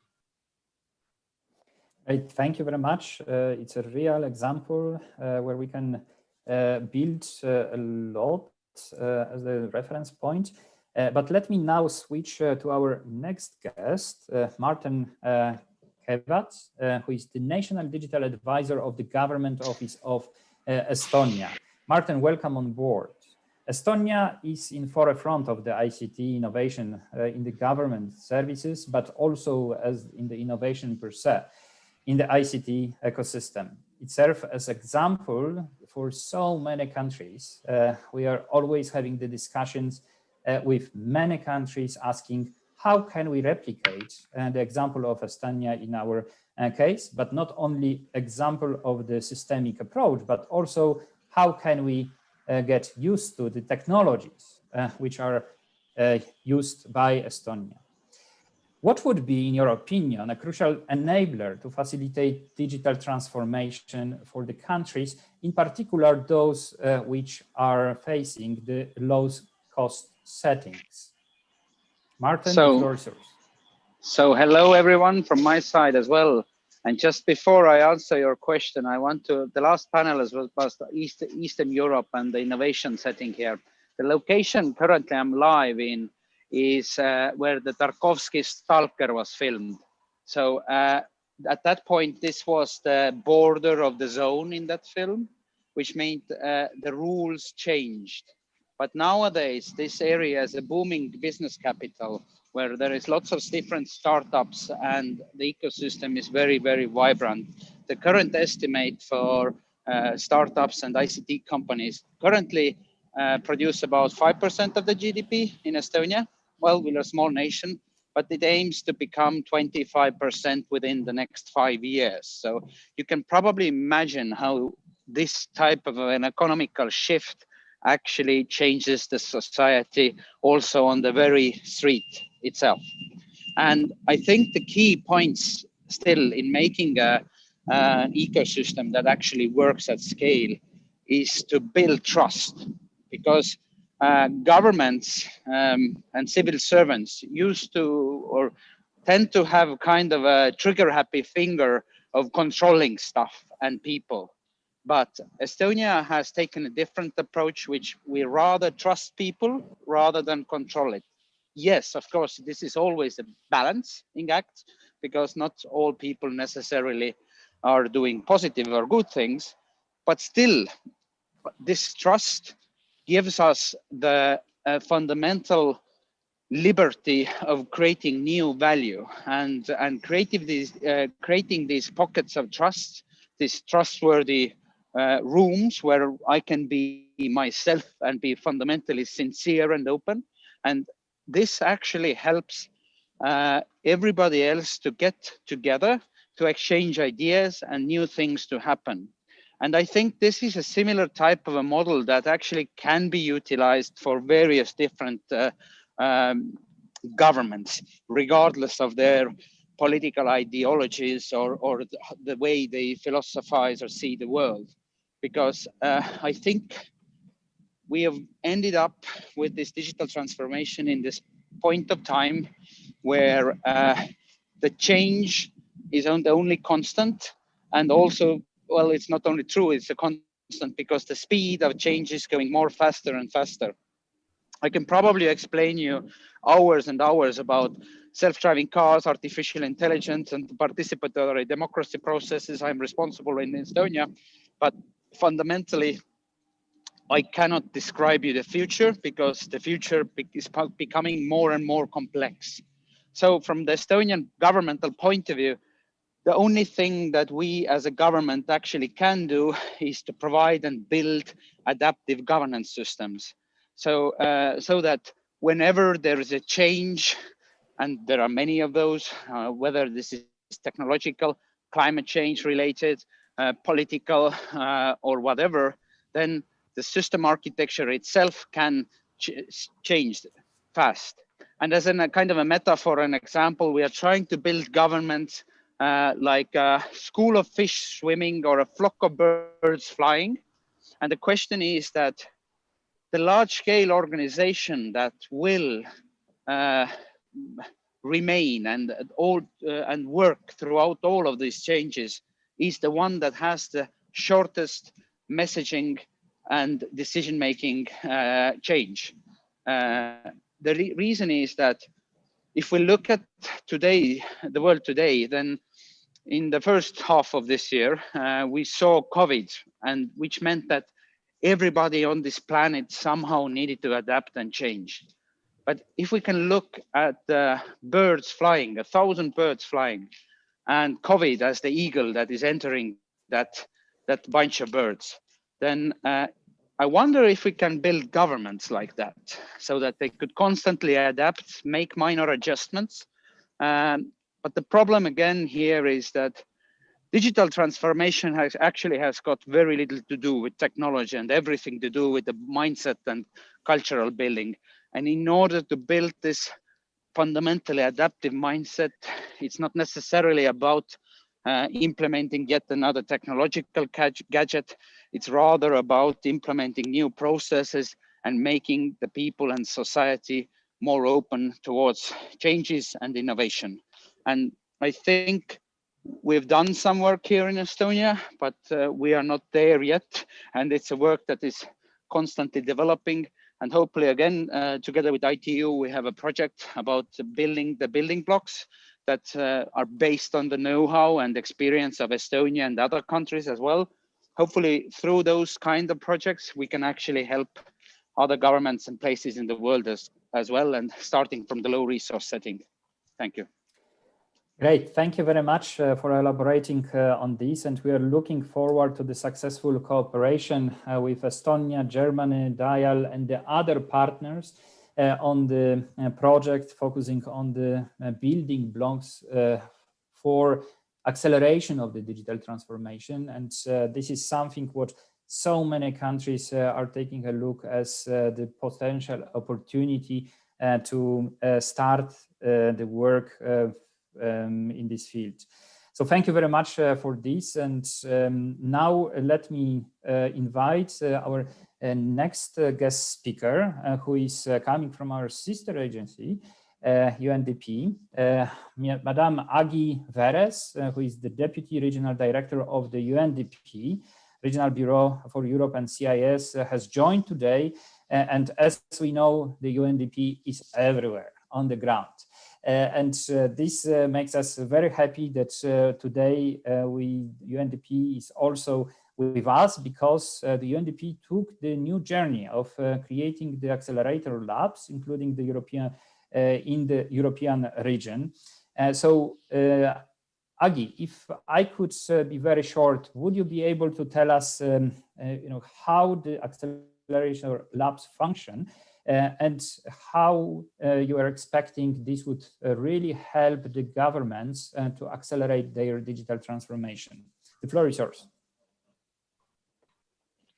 Thank you very much, Yaroslav, and it's a pleasure to be here and very inspiring to listen to the various speakers coming from very different backgrounds. So UNDP, as many of you know, is a development organization. So traditionally, we are looking at development issues that are surfacing in the countries where we work. And in most cases, or in the past, we would have looked at a very linear approach, identifying the development problem, doing the analytics, designing the solution, and then implementing the solution. I mean, in a bit of a simplified way, we all know the project cycle, but we also know that this kind of project cycle has quite limitations. So basically what we have done is that we wanted to couple a solid project management approach that looks at the analytics, design, and implementation with a very agile approach that looks at problems in a very, very different way. So we created 100 accelerator labs around the world. So we have 11 of these labs in our region in Europe and Central Asia. These are basically mechanisms for us to push the envelope further and working with complexity and changing the way how we deliver solutions. So essentially combining the design, implementation, thinking, bringing together a number of different approaches, methodologies, but also bringing together actors who would not traditionally work together, bringing together the governments with the private sector, with the academia, with the average citizens. So just to give you an example of how this works, we would throw a problem at this accelerator lab, and I'll give you an example of Serbia, which is, as you know, in the Western Balkans, the population and the decline in the population is a serious issue. But it cannot be just tackled from one angle. It doesn't belong to one ministry. It doesn't belong to a sector or to a certain set of actors. It's such a multifaceted problem with issues of economy, the jobs, social status, culture, trust in governance. So all kinds of issues around it that are very difficult to bring together and even to understand. So we looked at this and we applied a sense-making approach, a portfolio approach to it, using a collective intelligence and solutions mapping. So essentially looking at the population as a problem space. If this is the problem space, what are the different elements that will contribute to the solution? And what we found using the accelerator labs as really a dynamic space of various ideas, actors, and approaches is that you can actually create almost like a three-dimensional view on the population. And then once you identify what are the interrelated issues, how they relate to each other, that's when you can also derive to the solution. So this allows us then to work with government and other actors and identifying solutions that wouldn't be so obvious at first, but also it allows to bring in solutions that can be applied and implemented by various actors. It doesn't have to be us with the government or us with others. It's basically something where there could be roles for everybody to contribute to the same problem space and build a portfolio that in its collectiveness will address the problem. And maybe just one last point, Yaroslav, in terms of the takeaways of this kind of approach of combining the traditional development response mechanism with the accelerator labs. I mean, first of all, what we can see is that we have been able to build in adaptiveness and flexibility by design, how teams work together, how they allow us to respond faster to government requests, and how we can bring in better collaboration and exchange between the different parts of the ecosystem, those who hold the problems, those who work on the solution, the public sector and others that have various incentive systems, and bring these incentive systems to work for the development problem. And lastly, this also kind of allows us to really accelerate these solutions later on and tie into the ecosystems of the innovation landscape of the country, so that we're leveraging the other capacities and not necessarily trying to bring it together ourselves. I'll stop here. Thank you very much. Great. Thank you very much, Agi. This gives us quite a good understanding also how the countries would be able to advance with the help of the UNDP on the innovation journey. Thank you very much for this. And now let me turn to our next guest speaker, who is Zuzana Nahayova, the leader of the Innovation Hub from the Central and Southeast Eastern Europe Innovation Hub of the Ernst & Young. So, Zuzana, you are working a lot with the local innovation ecosystems and different supporting measures to support their development. Did you manage to support the innovation ecosystem also through the COVID times? What type of concrete examples you might mention as well? Zuzana, the floor is yours. Thank you very much, Yaroslav.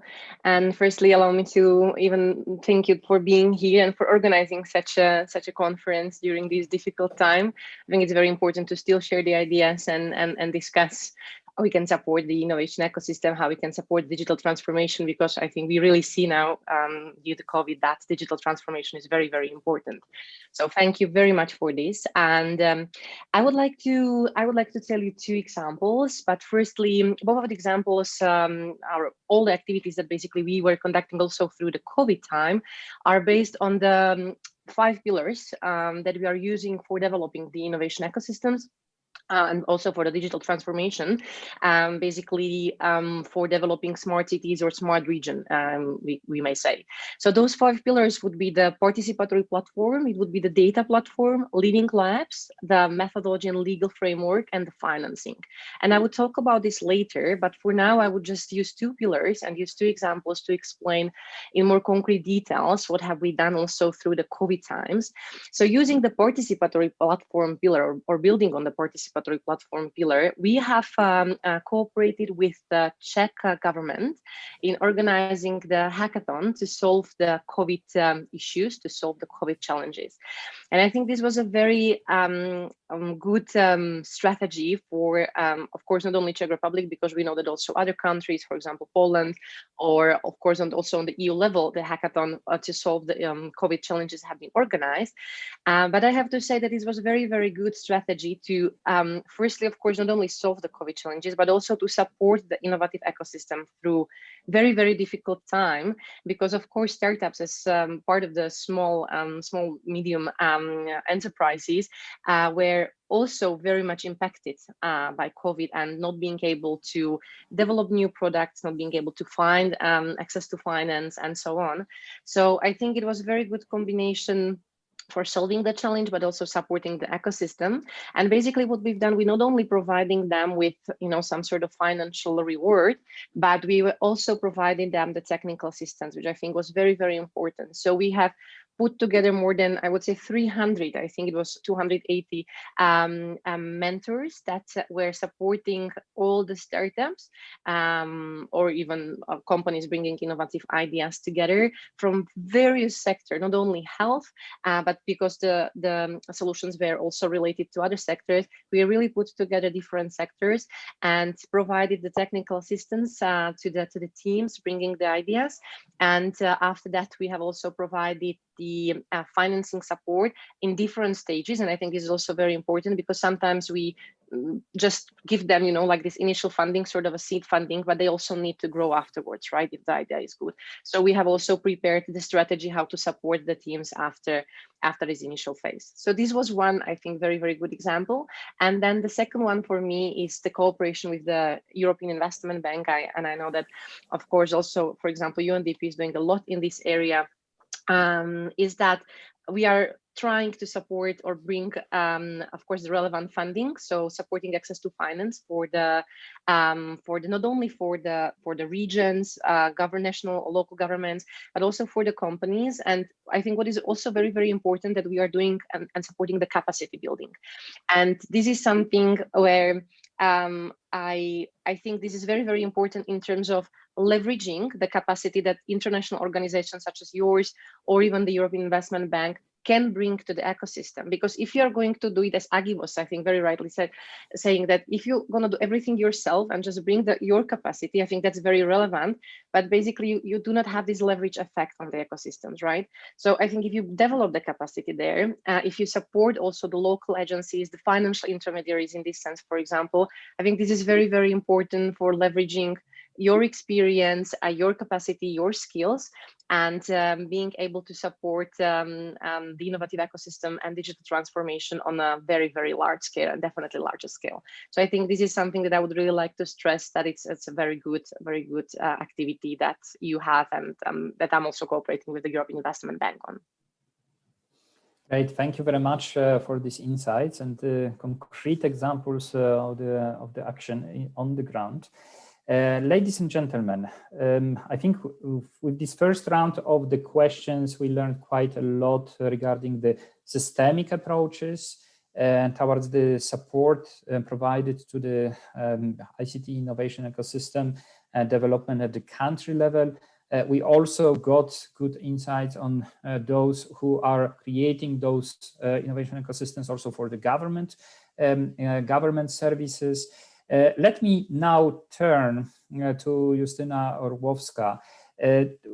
ITU, within the framework of our journey on the innovation, is providing a lot of services to the countries, including the national review on the digital ecosystem, equipping the countries with the set of the recommendations going in the direction of the building the ICT-centric innovation ecosystem. This happens in Europe, but also in across the world. You have, in the first intervention, you mentioned that the private sector and multi-stakeholder approach is a key and fundamental prerequisite for the success of the action. Could you name a specific concrete examples of strategic partnership which resulted in significant investment in the ICT centric innovation ecosystem in Poland? Yes, firstly, I would like to say that like a little bit to summarize what we have said all here. We have all said here that cooperation and focusing on the end client, and when it comes to public sector, when it comes to the governments, then our clients are all of us.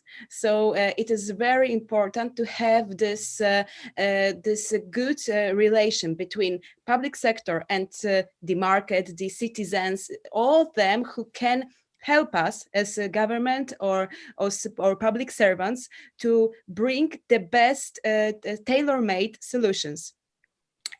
But to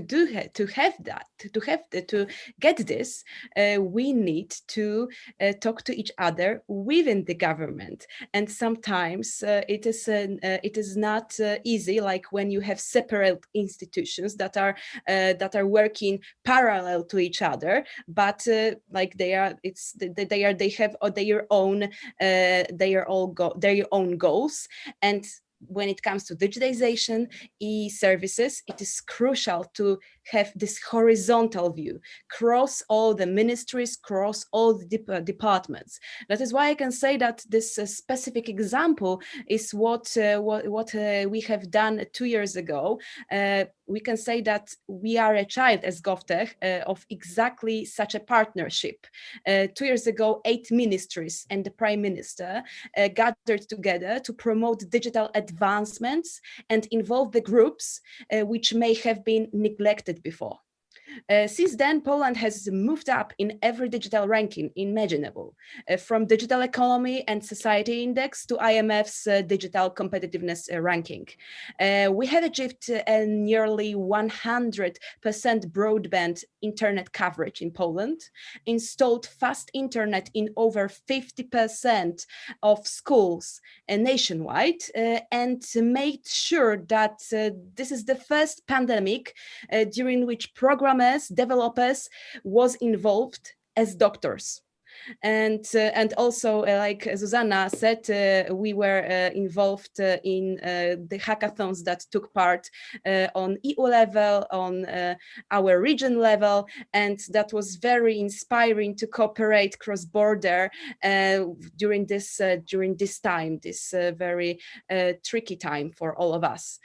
So perhaps counterintuitively, perhaps the most promising vector of new partnerships is the one among public sector institutions. They combine an average of more than 20% of GDP in average country and have the highest impact on citizens' well-being. So it is so crucial to focus on this talking to each other within those in public institutions. It's the first step, I can say. Great, thank you very much, Her Excellency, for this. And in fact, this leads us very well towards our next honorary guest from Moldova. Excellency, we have been working with your country as one of the examples of the innovation journey. We also experience a lot of dynamics in your country during this intervention, but also we experience a lot of your leadership, bringing the ICT into the different areas of the portfolios of the colleagues in charge of the health, education, agriculture, and so on. So what role the ministry plays in the facilitation digitization process in the sectors beyond ICT? And what would be your advice, already being very much advanced, for the other countries, how to reach this point that you are in a situation that the digital is cross-cutting issue and is well understood by those who are engineers, but also those who are just service providers, but relying on the ICTs. Excellency, the floor is yours, Mr. Tarlev. Thank you, Yaroslav. We worked very close with IT innovation team. Especially, we succeeded to the study in that regard about 3-4 years ago. It actually served as a foundation for our next strategy for digital innovation and IT industry competitiveness. And of course, we had time to analyze before the pandemic crisis. We had time to analyze how to combine the success story in telco branch development, in IT industry sector development, how to combine those positive evolutions with other sectors, because there is no IT for IT or telco for telco in every country. So as a result, we've initiated few very timely activities in that regard. When the pandemic crisis became more and more present in our life here in Moldova, actually it turned out that the most of small and medium enterprises, which actually are more than 98% of companies in Moldova, most of them were not prepared, or they were not adapted to this new reality, and for them it was quite difficult to make use of the existing ICT infrastructure, to make use of a strong IT community in the country, which were ready to provide them the necessary solutions. So one of the actions we put on the table of the government at that point was a digital economy roadmap, a short list of about 30 quick interventions in different sectors to eliminate the constraints and to help small and medium enterprises to adapt quickly. I use here the formulation of Martin. He was talking about the government adaptation, but I continue that we need to have the same adaptation from the real sectors, from different economical verticals. A few programs were launched in this regard for training small and medium enterprises. We launched a few lines of activity on eliminating constraints for distance for remote interaction between government and business, business and business, and business and final consumers. And of course, e-commerce as a solution to help companies to reach authorities, to reach their business partners, and to reach the final consumer on different markets, not only in Moldova. So actually, this is how the ICT industry in a specific country can provide the necessary instruments to other sectors to adapt and to evolve. Actually, this was the industry which attenuated the impact on the budgetary impact, having a fall of about 80% in transport, international transportation services. We actually compensated it by IT and telco services abroad. So this is, we consider from our point of view, how it works, and to provide solutions for other sectors. Thank you. Thank you very much for this. This is definitely an inspiration for many countries. Let me now turn to our colleague from Estonia, which is always really challenging positively and providing a lot of inspirations in terms of the vision, how the digital services can go beyond our imagination.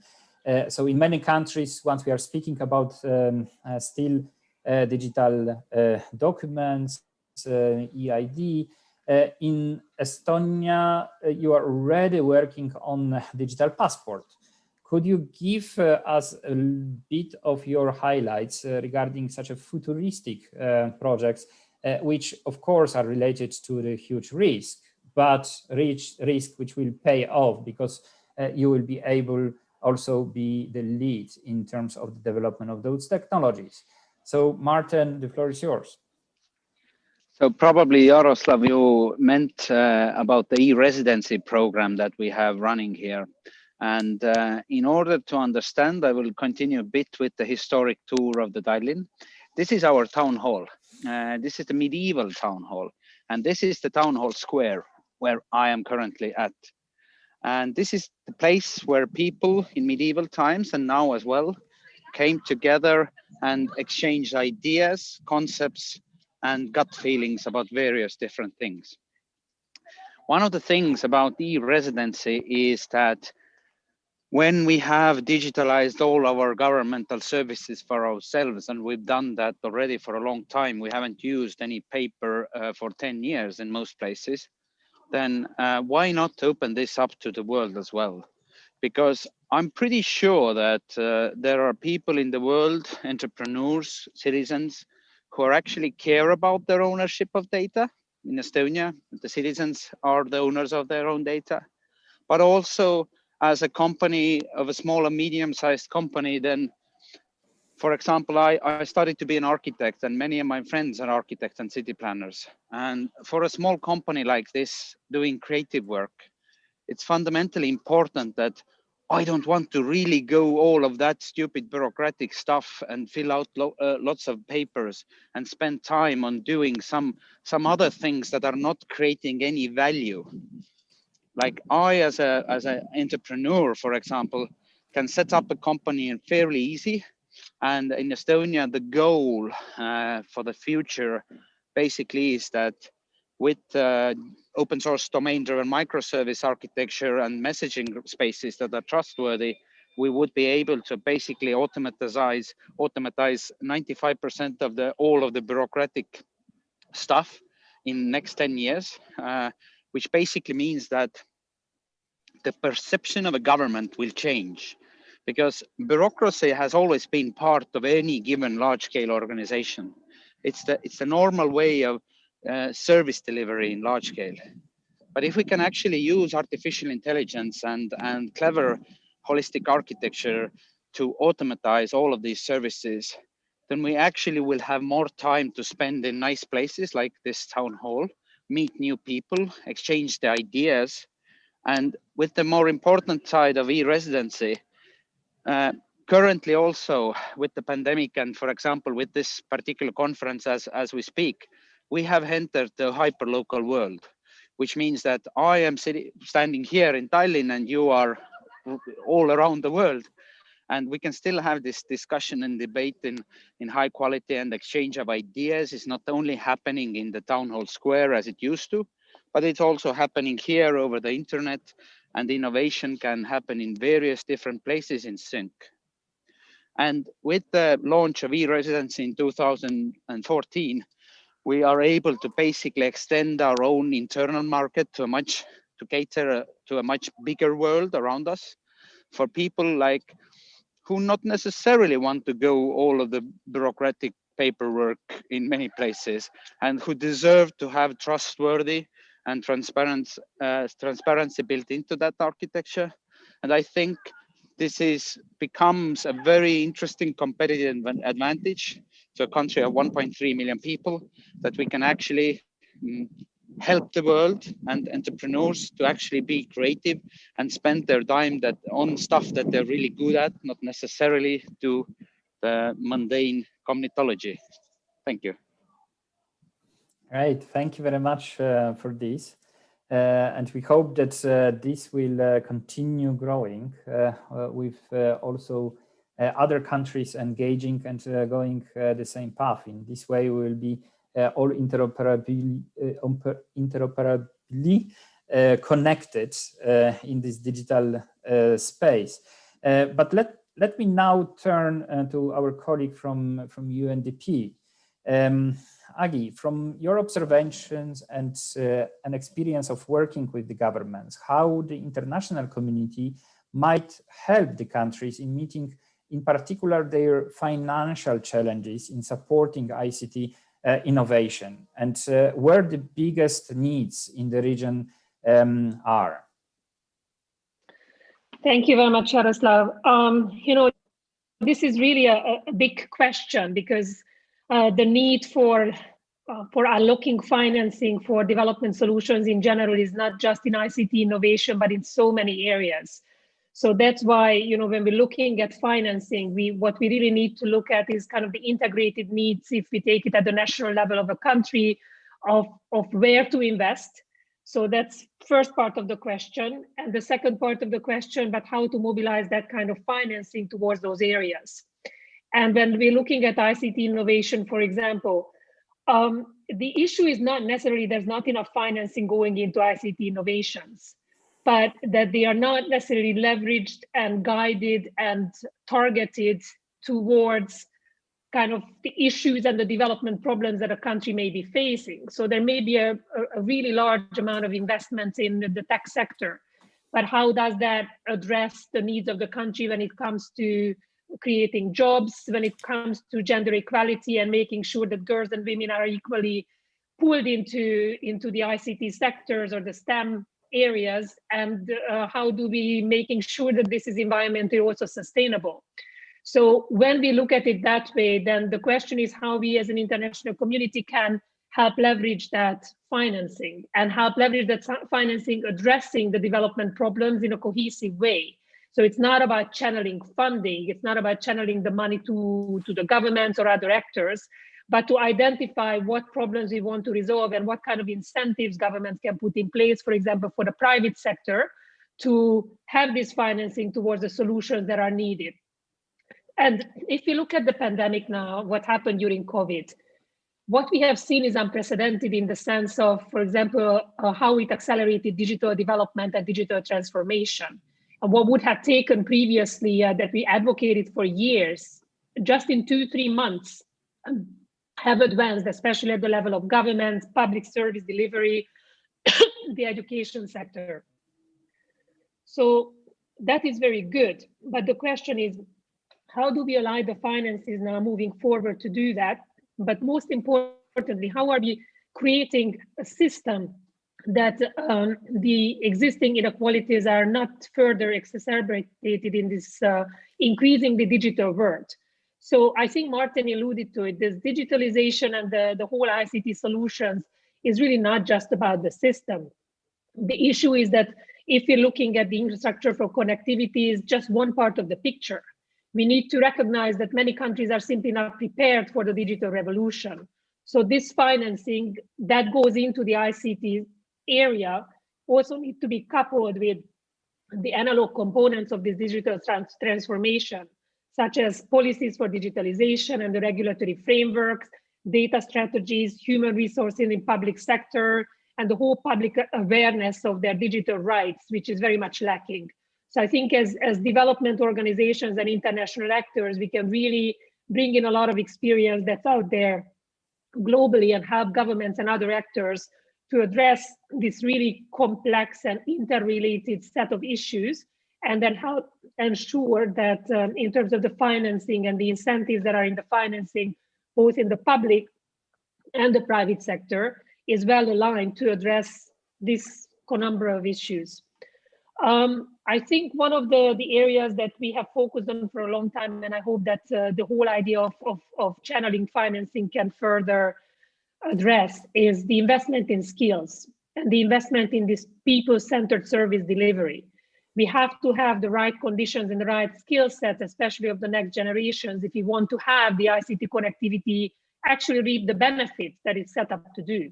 And that requires additional investments in education. And if you look at our region, for example, in the Western Balkans, we are working very closely with RCC because there is a really emerging and clear issue now on women and STEM.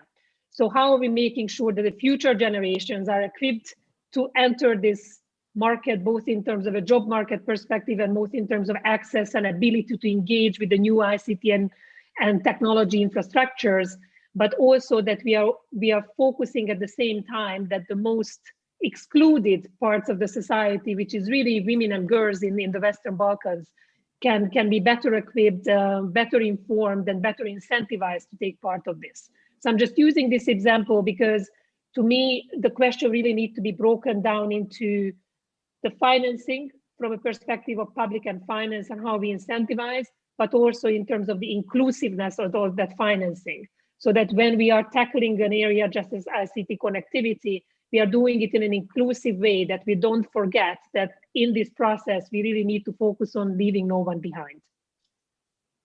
Thank you. Thank you very much. Thank you very much for this. So I think that the conclusion is one: collaboration, communication, and basically having the same vision and strategy is the key. So that's why I think the more we are doing this to support the countries, the lesser people will be left behind in the longer term. And we are fully committed to this, to also use this ICT-centric innovation ecosystem journey to support this process. Let me now also turn to our last speaker, because the time is arriving to the end. We discussed a lot of the strategies, a lot of what is happening in terms of the programming of the ecosystems from the strategic point of view. Of course, thanks to Martin, we had also a great viewing of the Innovation Hub in Estonia. Thank you very much, Martin, for this. But this brings us also to the issue how to make such a cities smart. And our colleague from Czech Republic, Zuzana Nechajová, is working on making the cities smart in Central and Southeastern Europe. What are your observations when it goes to the major challenges that local ecosystems are facing in these terms? Thank you very much, Jaroslav, for this question, and allow me to build on also what Agi was explaining in terms of inclusiveness and in terms of developing really the sustainable approach, I think. And I mentioned it already in my previous answer that we have basically built our methodology on 5 main pillars, which would be participatory platforms, the data platforms, the living lab concepts, the methodology and legal framework, and financing, of course, last but not least. Regarding the participatory leadership, I think all of us, we agreed here, and also Justina was think stressing it very rightly, it's about the cooperation, right? It's about the cooperation of the government, it's about the cooperation between governments and private sector. It's about the cooperation of the regions. I might just mention that when I was working for the government, I was Director General responsible for innovation and digitalization in Slovakia. We established the V4 task force, so Visegrad countries task force, and we managed to bring 12 startups, 3 startups from each country, Visegrad, so Hungary, Poland, Slovakia, and Czech Republic, to the Silicon Valley, where they pitched in front of investors. It was a very, very successful event. So I think this form of cooperation are bringing really success and supporting the region very much. So the participatory platform is one for me. The data, and this was already also mentioned by my previous speaker, but data in sense, of course, being aware of what are also the challenges there, right? So the data privacy, now discussed GDPR and so on, I think that's all of us are aware of. But for example, the vendor lock-in concept, right? So Martin was mentioning autonomous driving. I mean, for autonomous driving, if you are not, developing only, it's not developed through the sensors, but also gathering the data through, mobile phones, for example. For this, you would need to then cooperate, for example, with the mobile operators. And if there is a vendor lock-in already in place, sort of, because the contract was concluded, I don't know, 15, 20 years ago, it's very then difficult for the cities or regions to assess and analyze those data and to use them how they should be able to use it. And moreover, to actually also make it open to the public or make it open to the startups. So vendor lock-in could be then really one challenging issue for developing the overall data platform. But I think in Estonia, they are doing really great job. So we can have a look into this. I love the background. The living labs is something that I think it's really, really important. It's also connected to the acceleration labs that you are having.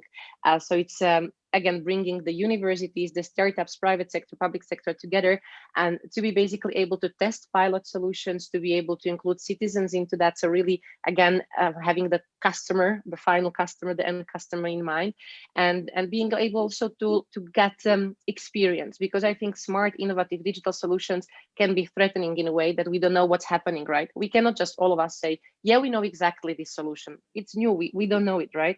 So to create this environment where we can pilot it, where we can test it, I think that's very important. Methodological legal framework.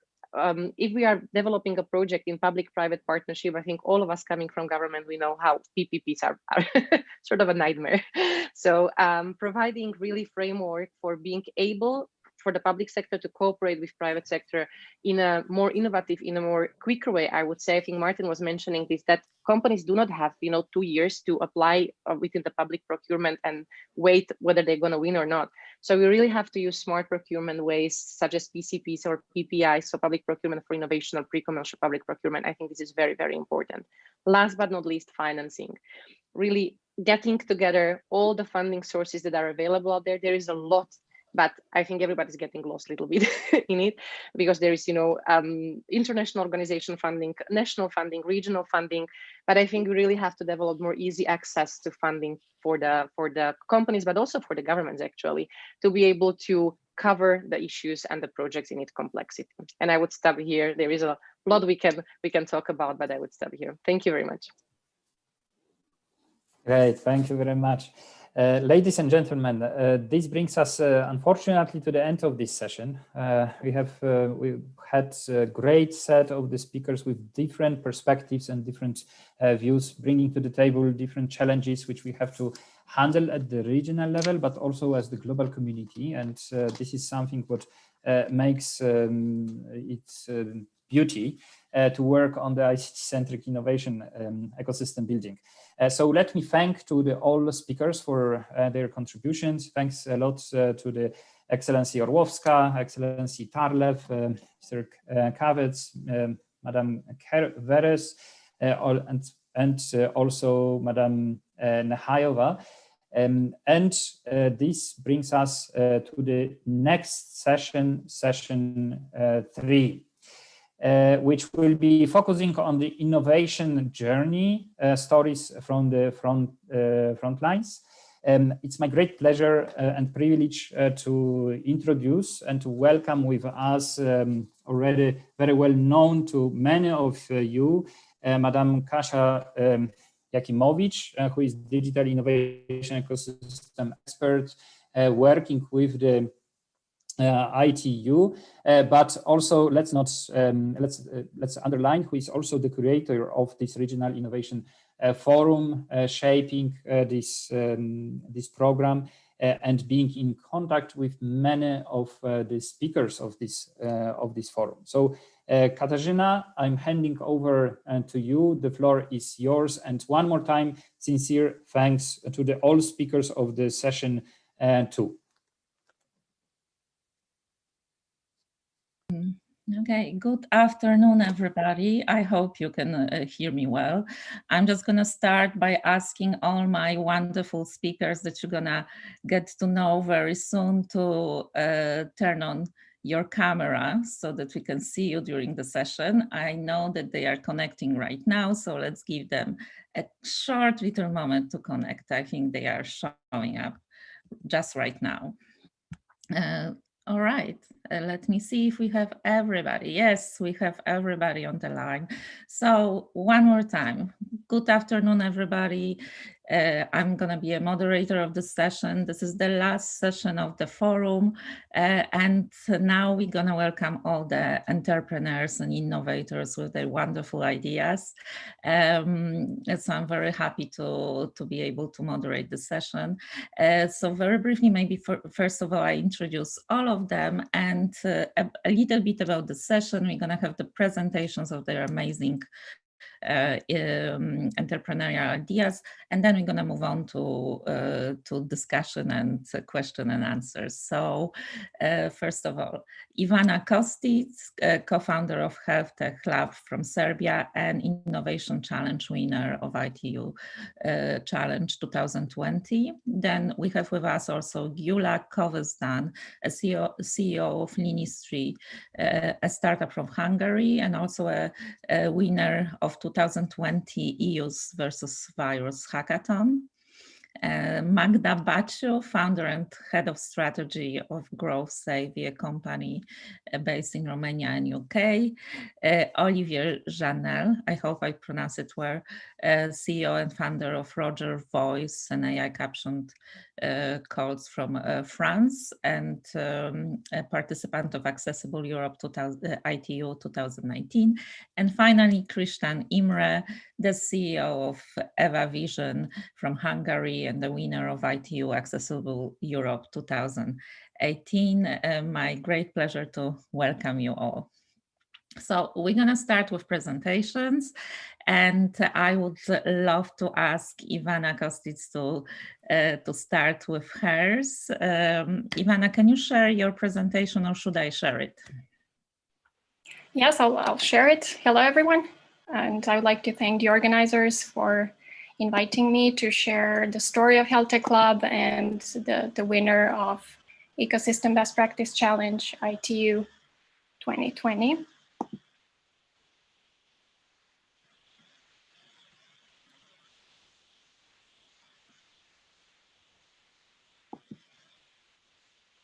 All right. Perfect. I hope you can hear me and you can see the screen. I can start. Yes, perfectly.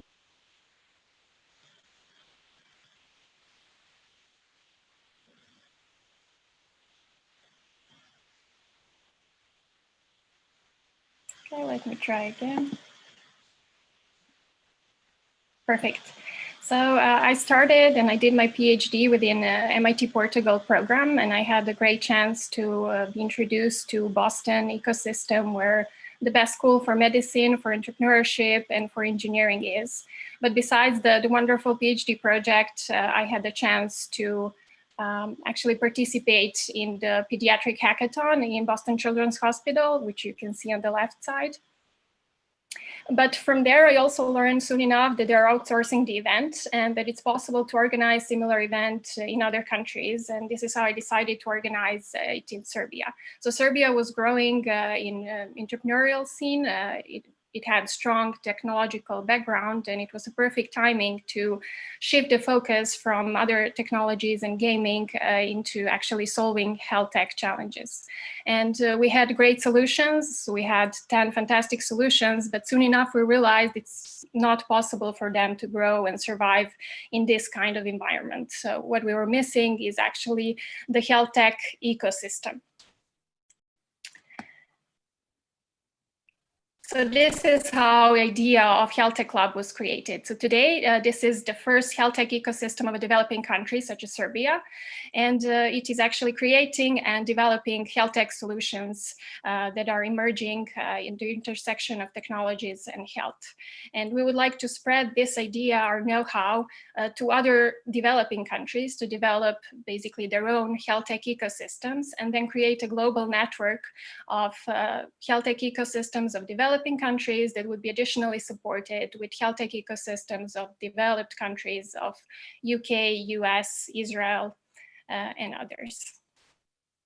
The idea was to catch the wave of this digital transformation and use technologies that are mentioned here to basically catch up with the rest of the world, with the developed countries. And this is what we did in Serbia, and which we would like to see in other developing countries. So ICT represents basically the low-hanging fruit and something where it's possible to use these technologies for healthcare solutions that could then set the basis for using other technologies such as even biotech and nanotech in developing countries. So this is the basis of our health tech ecosystems, where patients and citizens are always at the center. So usually it's interesting to say that health industry is the only industry that actually underrepresents the patients or the end users. So usually in every industry have the users as the ones who decide about almost every step on the way. Something about Health Tech Club results and our community are mentioned here. As you can see, we had a lot of events, meetups, our own conferences, partnering conferences, seminars, and so on, but most importantly, hackathons and accelerators. So first MIT hackathon, and I would also like to mention Serbia Hacking Corona, that is very actual topic at this moment. And I know that other speakers will mention some of these. We can discuss more later, but we produced 5 different groups of open source solutions, some of them, or one of the groups being actually ICT based. I would like to mention again one of the examples, just one out of more than 60 examples from health tech ecosystem of Serbia, which is the PIL app. It's soon coming out on the US market as Healthily app. And it's very interesting as it was using open data from the governmental institutions such as Medicines and Medical Devices Agency of Serbia. But it also set up the environment and the basis for other technologies. And I will mention just one, which is SREMCAT, the innovative catheter that actually won the first pre-acceleration program in Serbia and won the 2nd place in global Imagine If acceleration in Cambridge, UK. And it's actually setting basis for all other startups in our own ecosystem to actually see what is missing, where the linkages that are missing, such as good laboratory practice in Serbia, specific funding for this kind of startups in the developing settings. One of our goals for the future is definitely to spread Health Tech Club, firstly in regional settings, Western Balkans, in form of chapters, where we would share our know-how, some of the actually experiences, then also interaction with other developed ecosystems through mentoring, funding, and so on. And then also develop Health Tech Club chapters worldwide, so in developed countries that would support developing health tech ecosystems. But for all of this, we would actually need partners that have target markets of the developing countries, same as us. These I mentioned just few of them, such as Google or Microsoft, UN, World Bank, ITU definitely, that would support us through networking, partnering, and definitely funding of creating this global network that would support the development of innovations in health tech ecosystem. So currently there is a huge innovation gap and potential of developing health tech ecosystems to develop their own health tech innovations, which we would like to cross. So thank you so much, and I'm here for all the questions and the discussion. Thank you, Ivana. It was great.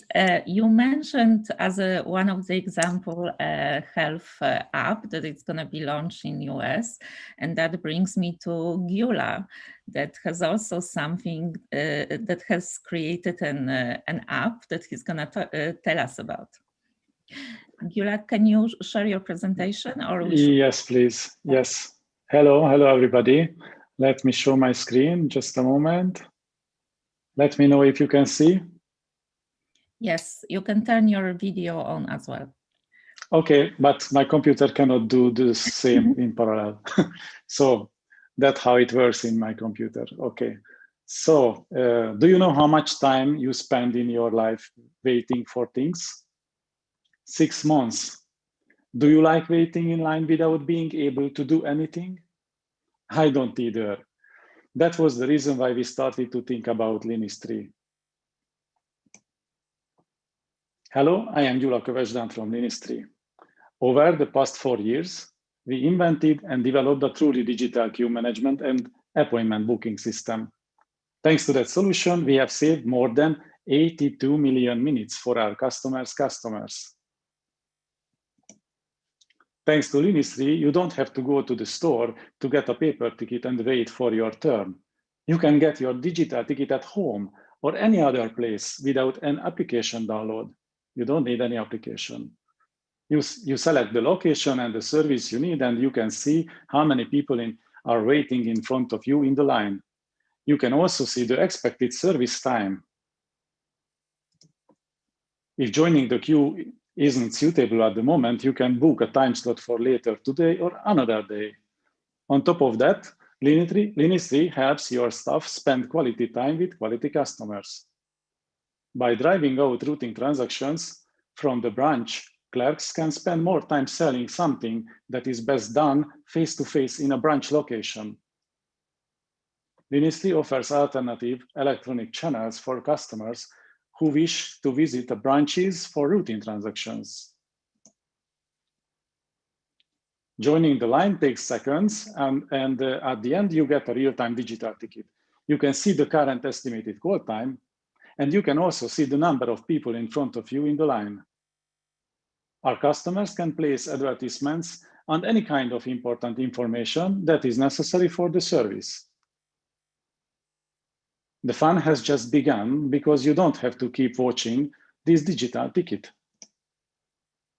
The customer can do whatever they want to do while they are waiting in the virtual line. Many of our customers realize bigger profits than the cost of Linistry just because their customers spend more time in the shopping area while they are waiting. Some of our customers increase their customer base thanks to competitive advantage of Linistry. You will get a text or email notification when you can go to the physical location. Nobody has to rush. There is enough time to finish what you want to do, and then go to the location. After you arrive, you will be the next at the counter. So how did we do it? We spent a tremendous amount of time out in the field and researched how people wait in lines. First, we observed people using the old school paper ticket printing solutions. Then we invented a prototype and checked how it worked without printed paper tickets. We needed further development rounds until we found the final solution. But to be honest, we are still learning every day and improving everything that we can. We would have been very happy if we could have had a similar handsome fellow like this pirate on the picture who could guide us to find investors and all the things we didn't know. For example, we thought that the idea was the value, but we soon realized that investors can find more ideas on the market than ever, so they don't want to buy ideas. Instead, they wanted to invest in people.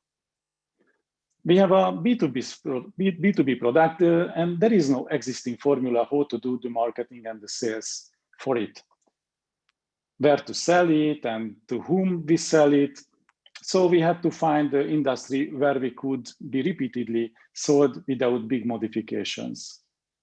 And then we realized that IT departments at most of the companies where we wanted to sell are not interested in cloud solutions, or they are overloaded and can support us in maybe 1 or 2 year time frame. But we don't have enough time for this, so we created the solution so that they could skip the IT department if they want. We have learned that every failure is a good lesson.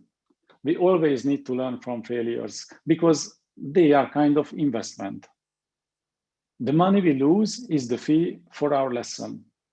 If you can change something due to the failure, you can avoid similar failures in the future.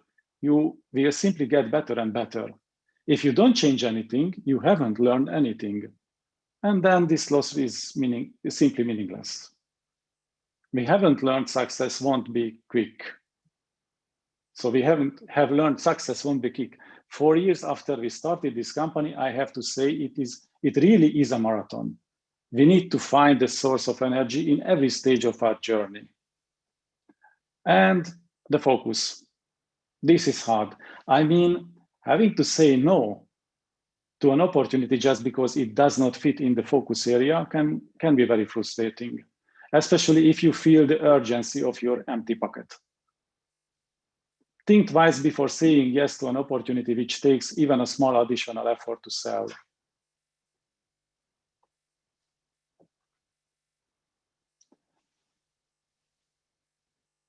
Okay, and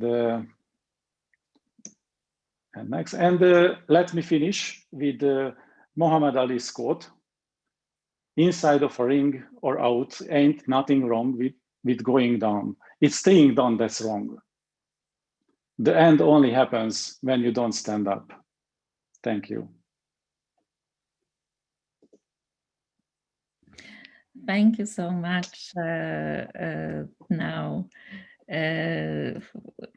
for sharing your presentation. I hope you can see me and everything is fine, because I have the view, Gyula, or still of your screen. If you could turn off sharing. Yes, please. That would be great. All right, so now Gyula mentioned a little bit about marketing for B2B and how to deal with marketing for business. And I would like to introduce our next speaker, Magda Baciu, CEO of Growth Savvy, that actually helps companies with marketing analytics. Magda, can you share your presentation with us?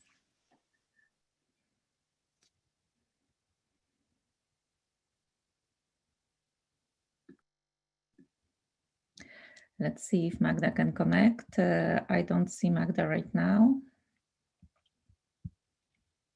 All right. Can you unmute yourself? Yes, thank you. Sorry, just had a small technical challenge here, but all good. Hi, everyone. Thank you, Kasia, for the intro, and happy to be here. I'll just share the screen in a moment. Good. Do you see it? Yes. Perfect. Good. So hi, everyone, and thank you. Thank you for your time and energy to organize all this.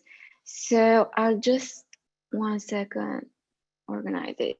So yeah, I think all the people here and previous presentations included a bit of the data analytics and data engineering side of things, because everyone has to incorporate this mindset and knowledge in their businesses if they want to scale and do things a bit more faster.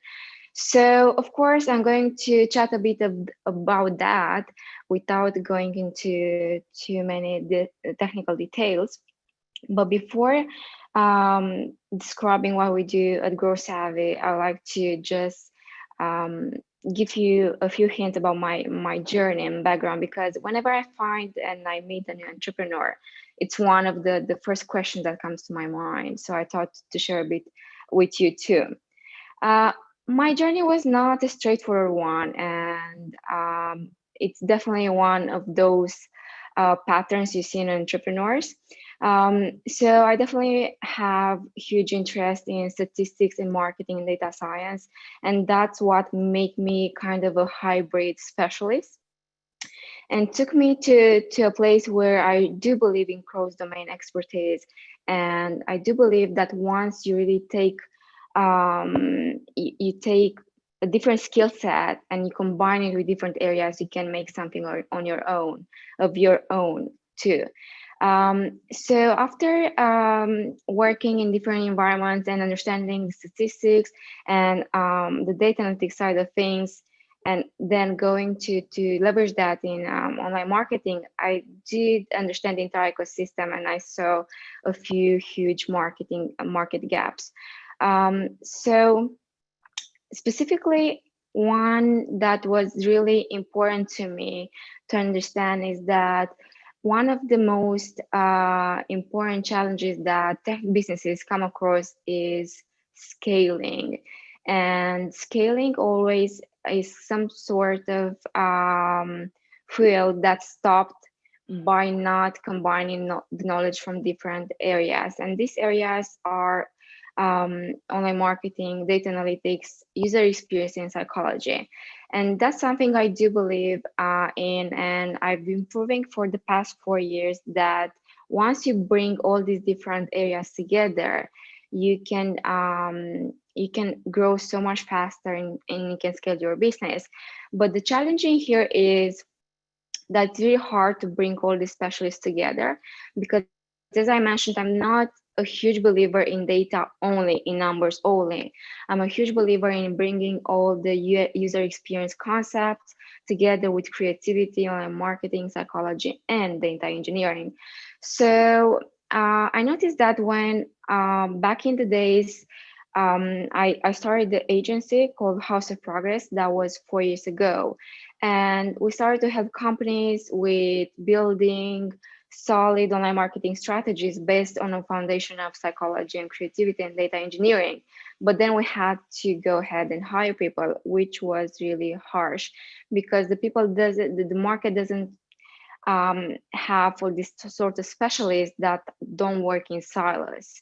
And that's a huge opportunity at the moment. So back in the days, we did start with the services, and something we do at the moment too.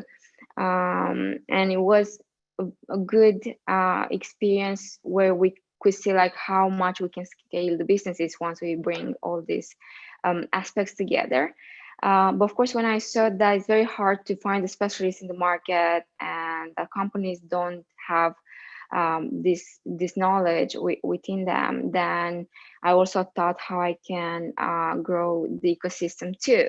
So last year we decided to get a bit more involved in growing the expertise in this specific niche, namely data engineering, data analytics, and online marketing. And we organized the first data analytics and conference in Romania that was supported by Ernst & Young and other few unicorns from the area like To Checkout and EMAG. And we really saw a lot of curiosity and joy for them to come together and to see that something's happening in that specific field, being a very niche area where not many events are happening. Of course, then COVID hit, so we kept to run different webinars and being in touch with these people. But was really challenging to get as many people online as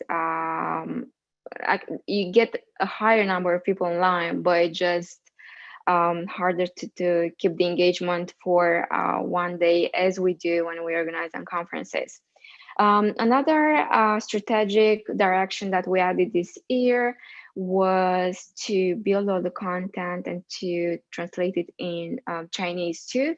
So the moment we build online courses in English and Chinese, and we are working on building the software that can support the courses and community, but it has to be adapted for COVID times, because the way you can deliver the courses for people that have been working from home for this whole year is a bit different. It has to be adapted and made a bit more interesting and engaging than before.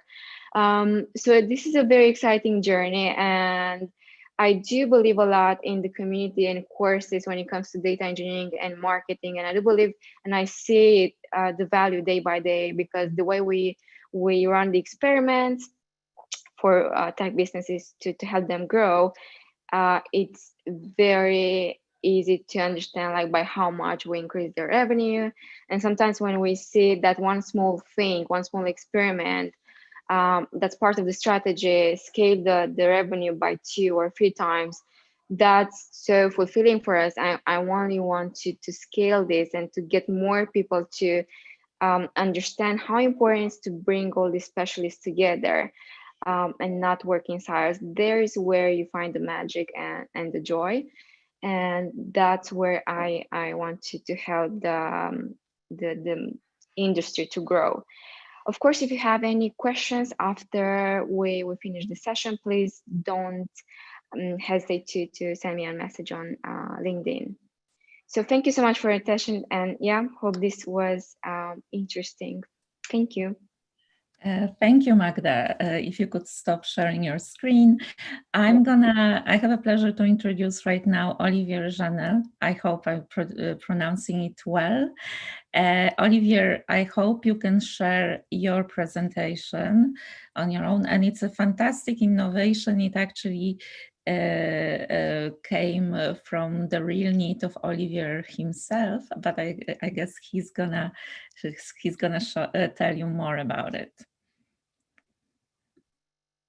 Olivier, you have to unmute yourself. Yeah, great. Everybody can hear me. Okay, I'm going to share my presentation. So how do I do that? Let me see. Share screen. Okay. Yes. And Microsoft PowerPoint.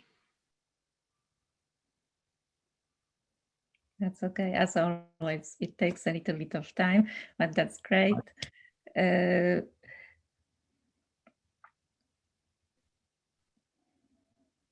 great. Let's do that. All right. One, let's type 2.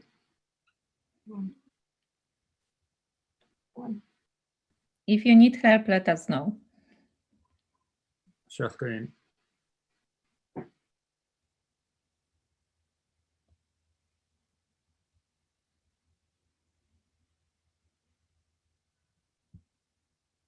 Oh, wait.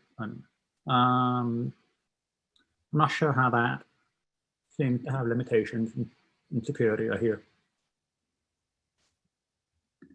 All right, we're gonna ask somebody to help you out with sharing the presentation, if it's possible. Roger voice presentation. Can we ask our IT support to share it?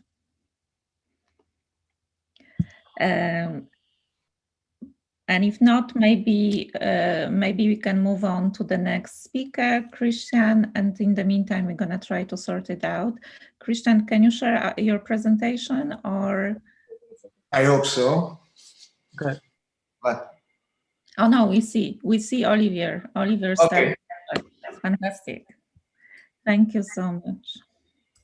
Awesome. So I guess everybody can see this now, right? Okay, great.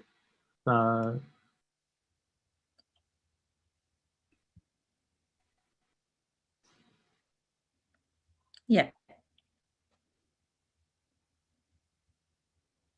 Okay, great. Can you guys see my screen? Full screen? Yes. Okay, great. It's a full screen right now. No.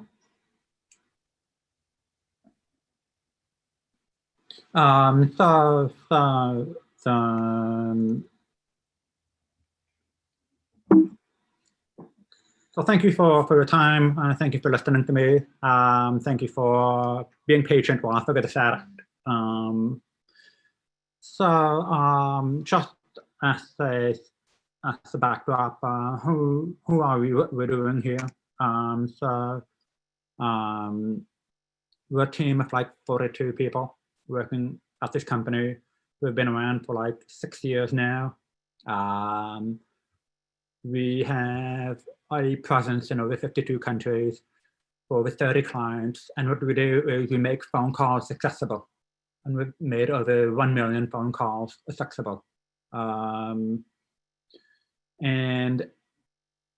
so we have had the support of quite a few accelerator programs. Many are international and some are specific to France. So we have like Startup Garage Paris from Facebook, and Apple have a developer program, Station F, and Google have a entrepreneur program. So we've had a lot of support from major internet companies, but also from like more local accelerators.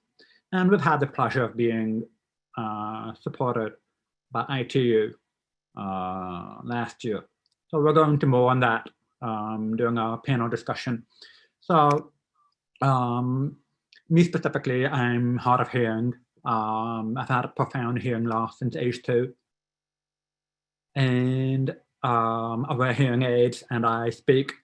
So I speak English and French and Spanish. And so I grew up in the States, graduated from Berkeley.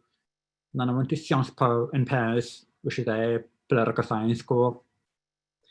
And then, in fact, I was surprised by how different the different environments are in the US and in France, in Europe in general. It's really the environment that shapes our experience as an individual and how we deal with our disabilities. But the fact is that I've had a lot of support in creating my company and in having my voice heard. And that in itself is a testament to the strength of our current ecosystem, that individuals with disabilities are able to have great projects and able to have companies and startups. And so I see more and more of this around me. Well, this is the key takeaway. A lot of people can do a lot of things. Not everything, but a lot. And so one of the key issues I've been trying to tackle is the fact that I've been working at a telecom company and I cannot phone. And that, of course, is a bit of an exaggeration because you can phone if you use different solutions that do exist, but they are very difficult. They're costly. They're difficult to implement. They're complicated.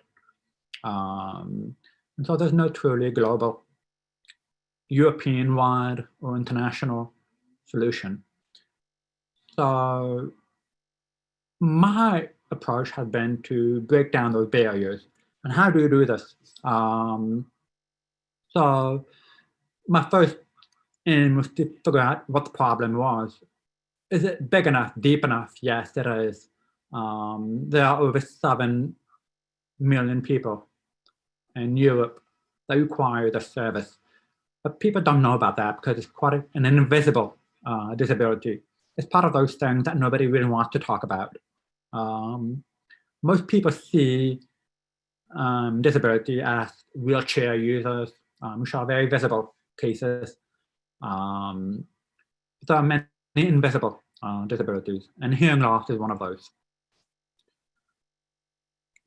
And so my goal was to make this as accessible as possible without making people feel like a people feel discriminated against.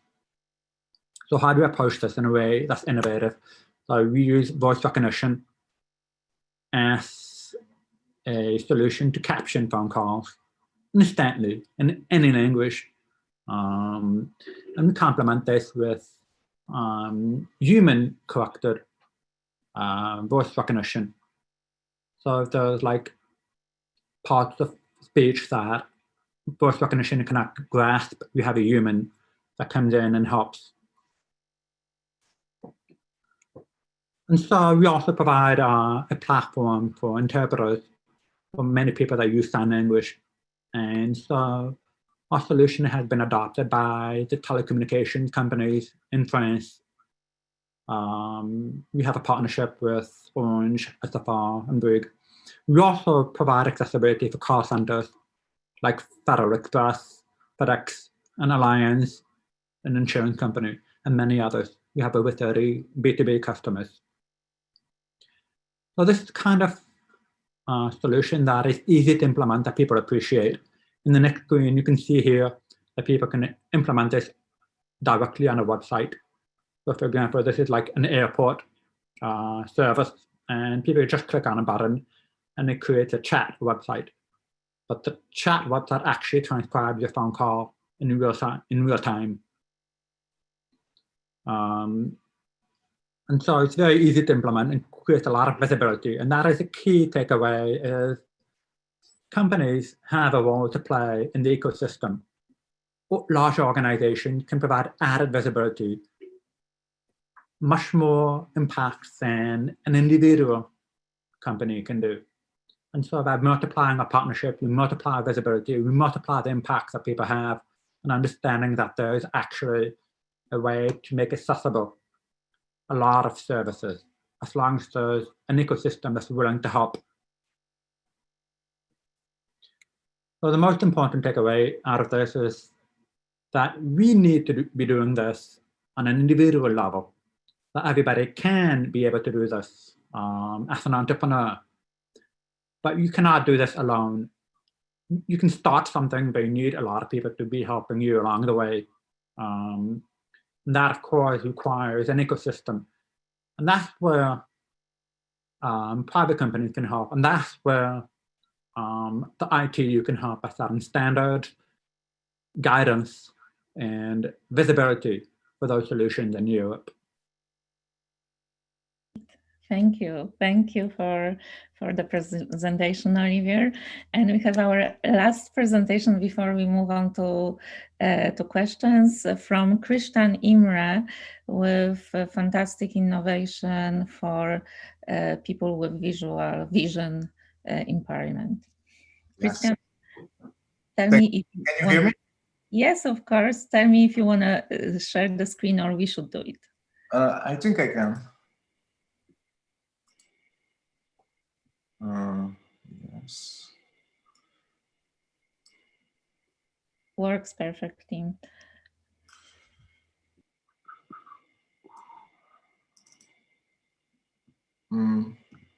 It's interesting because I choose the screen and it just doesn't work. Share. Can you see my screen now? Yes, yes, we can share, see your screen with the whole view, but that's fine. We can leave it like that. It's all right. Is it better now? Okay, so now we don't see it anymore. All right, maybe I can ask our ITU team to. Oh yes, we see it now. Perfect. Okay. Done. Cool, thank you. So we at Even Vision are working on an assistive tool for the blind and visually impaired, as you just said. And I would like to introduce this tool in details. So first, the idea was to design a tool that can utilizing machine vision and speech synthesis can help the blind in a wide range of tasks. But as we went deeper into this problem, we realized that the blind need the most help when they are leaving their homes. So we decided to redesign this original idea and try to focus on mobility issues. So this is the solution for this. And the system comes in two parts. One is this interface, which comes in the form of a pair of eyeglasses. So it's inclusive in the mean that it's familiar to everyone. And also we utilize a mobile phone. The interface is a little more than just an interface, because it has a lot of sensors, and also it has its own processing capabilities. So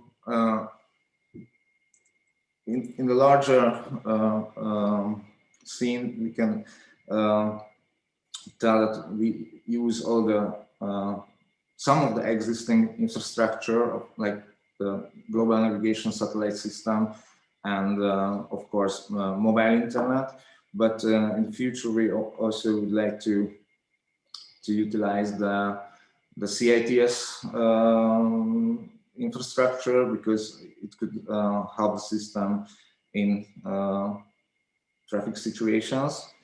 So let's see what we can do with all of this. So we want to offer a navigation tailor-made for the blinds, which means we give more information in every situation. On the second picture, you can see this, what we call scene recognition. This is the part that use the machine vision and the speech synthesis. So we can tell a lot of information about the surroundings of the blind. Also, we want to have an obstacle detection system, and especially for obstacles that are in the above the chest. So we can give the blind a safe mobility. And this fourth part of the system is the traffic safety. So on this picture, you can see an old and bulky prototype, one of the first, and some results of the trials. And we can say that the blinds are satisfied also with this first prototype. This is our team. I don't really want to introduce everyone, but it's an international team, and everyone has some special talent to work on this project. So this was my short introduction for assistive tool for the blind. Thank you. Thank you. Thank you, Christian. Could you stop sharing the screen? That would be great. All right, fantastic. So I see that we have also a question from the speaker, from the audience. But before I ask the question from the audience, I would like to ask you maybe more general questions. I think Gyula mentioned it in his presentation, but I'm going to ask it to all of you. So very often we hear about issues with funding and how it's hard or to get financing and how it's crucial. I have a question. Who was the first person or company that invested in you, and how did you start? So did you start with your own money? Did you get support from accelerator from the very start? Who was your first investor, and who was the most important investor? And maybe let's start with Ivana. Was there need for any money from your side? Yes, of course. So it's very specific situation with us because we are building the ecosystem. So we are also the ones who should provide funding for startups and then provide funding for us. And I think this is one of the biggest challenges because we're developing all of this in settings of a developing ecosystem overall. And I can say that we definitely, Damian, who is a co-founder that you've seen on the slides and who was president of the Patient Association for a long time and is a patient himself. So two of us built this company and startup in a way, but it's also an ecosystem, and we definitely invested our knowledge, experiences, networks, not just finances.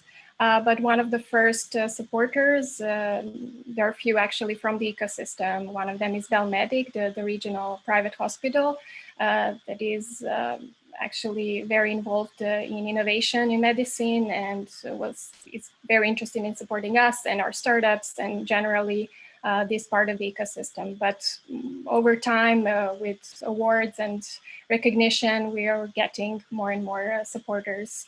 Even from the government side and all actual members of our ecosystem. Thank you. So Gira, you mentioned the financing issues. So how was it with you? Okay, thank you. So we started with our own money. So 4 of our co-founders, we put our own money in the company first in the first 2 years. And after that, we started to find angels who will support us. And that was quick, I think, because we are not so young and we had a very big history behind us in multinational companies. So as I mentioned, the investors wanted to invest in people and we had a very good track record. And thanks to that, we got money no more than in 3 months timeframe. We started discussion with 3 or 4 angels, and 2 of them invested in Linistry. So that was easy for us, I have to say. That's impressive, actually, 3 months. And Magda, how was it with you and your startup? Unmute yourself, please. Sorry. Yeah. Do you hear me? Yeah. Yeah, good. So I will have a very unexpected and funny answer. So my decision to start the entrepreneurial journey in 2016 was very spontaneous. All I had was 1 month rent on the side. Then I also had to take my best friend and go and buy a MacBook at that time. And for that MacBook, he paid for that to get the business running. So I basically started with nothing. Then we started the services side. And that's how we started to make the money and reinvest in the software and reinvest in building courses.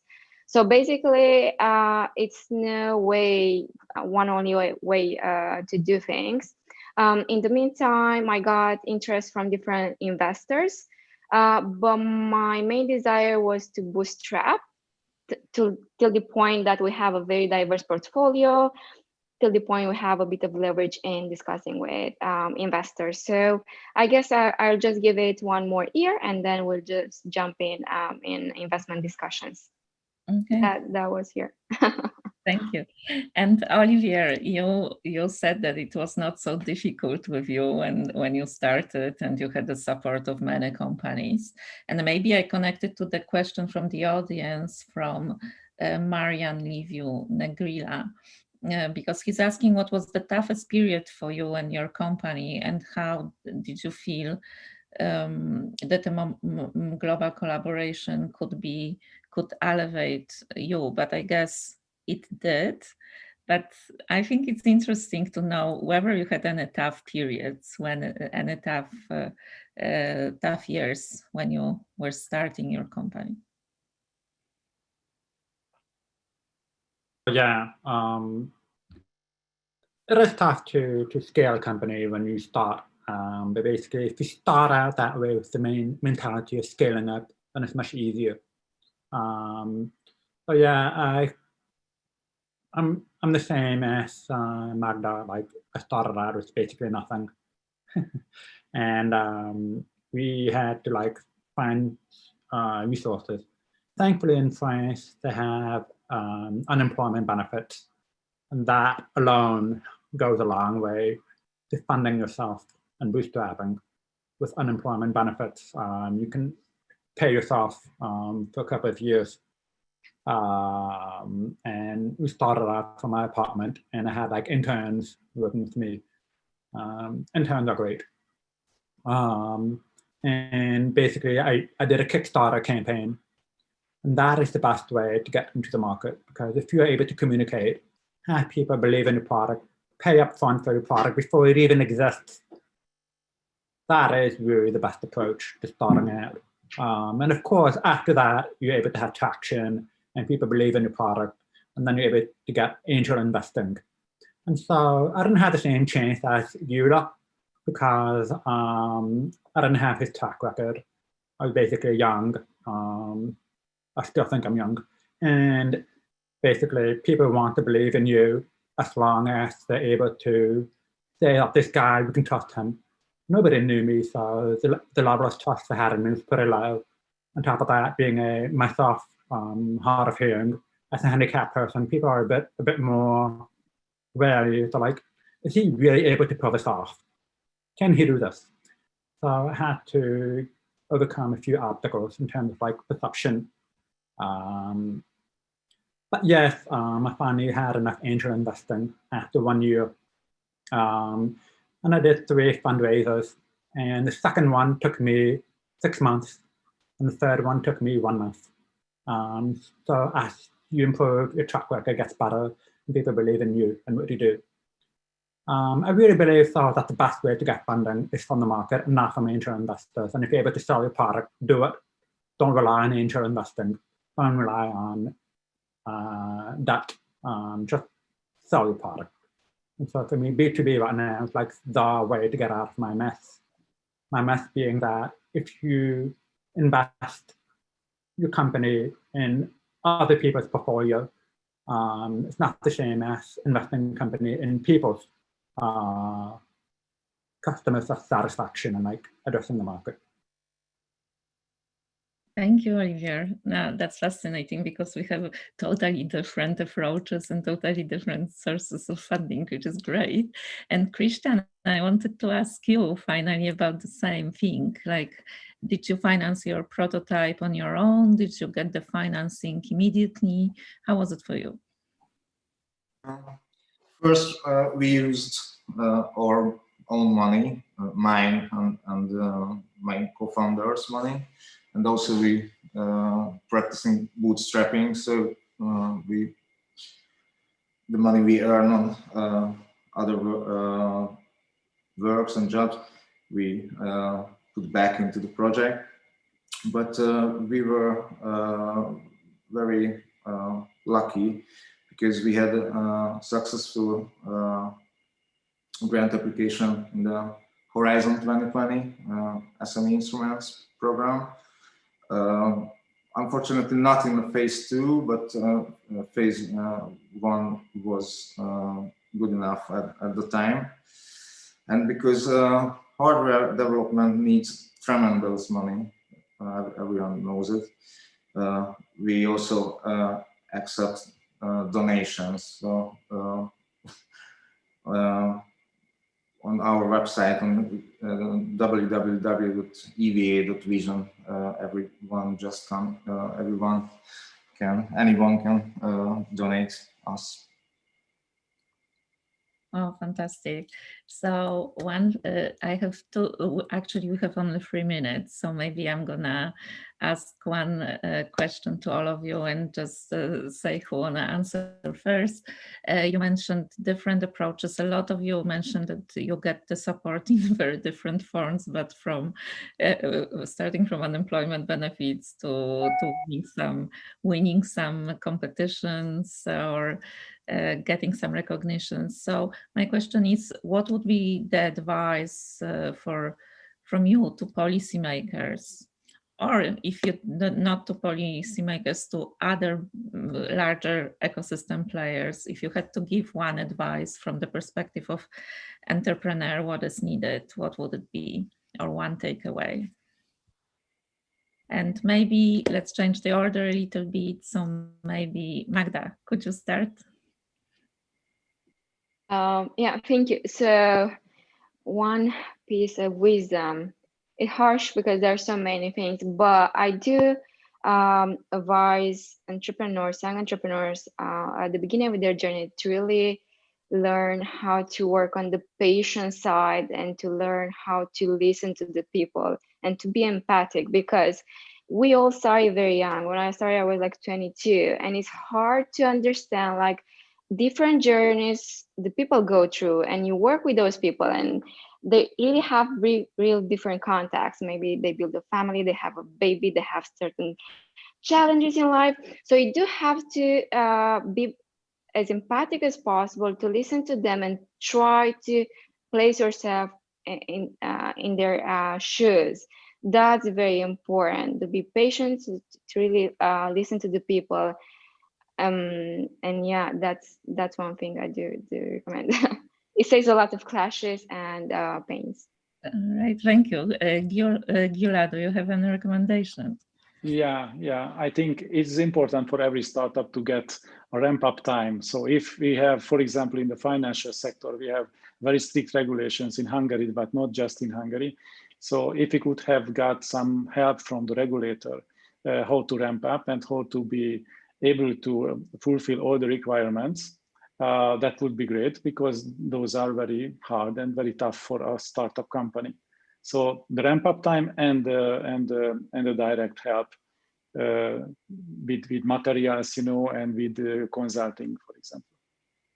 Thank you. And Christian, just as a surprise, you are not the last. So any word of wisdom or final recommendations that you would like? I really believe in the grants, special grants, government or European grants, but often it's impossible to get it when you are a startup, because your company is new. You don't have financial records from the previous years and things like this. So maybe there should be more grants open for startups in Hungary and probably in the European Union as well. All right, thank you. And Ivana, from your perspective, Yes. You are actually kind of a hub, right? Supporting others, but that's even more interesting. What do you think is needed? Yes, I liked Magda's explanation. Listening, it's very important, and we've seen this just gathering people in one room that are doing different jobs with different focuses. But when you put all of them in one room, they start listening to each other, and new collaboration and ideas and perspectives are introduced. So just one recommendation would be not to have just policymakers and startups in conversation, but actually gather the whole ecosystem and have everyone in one place. So whether it's health or any other industry, just entrepreneurial industry, it's important to hear everyone's perspective and to try to interconnect and collaborate locally.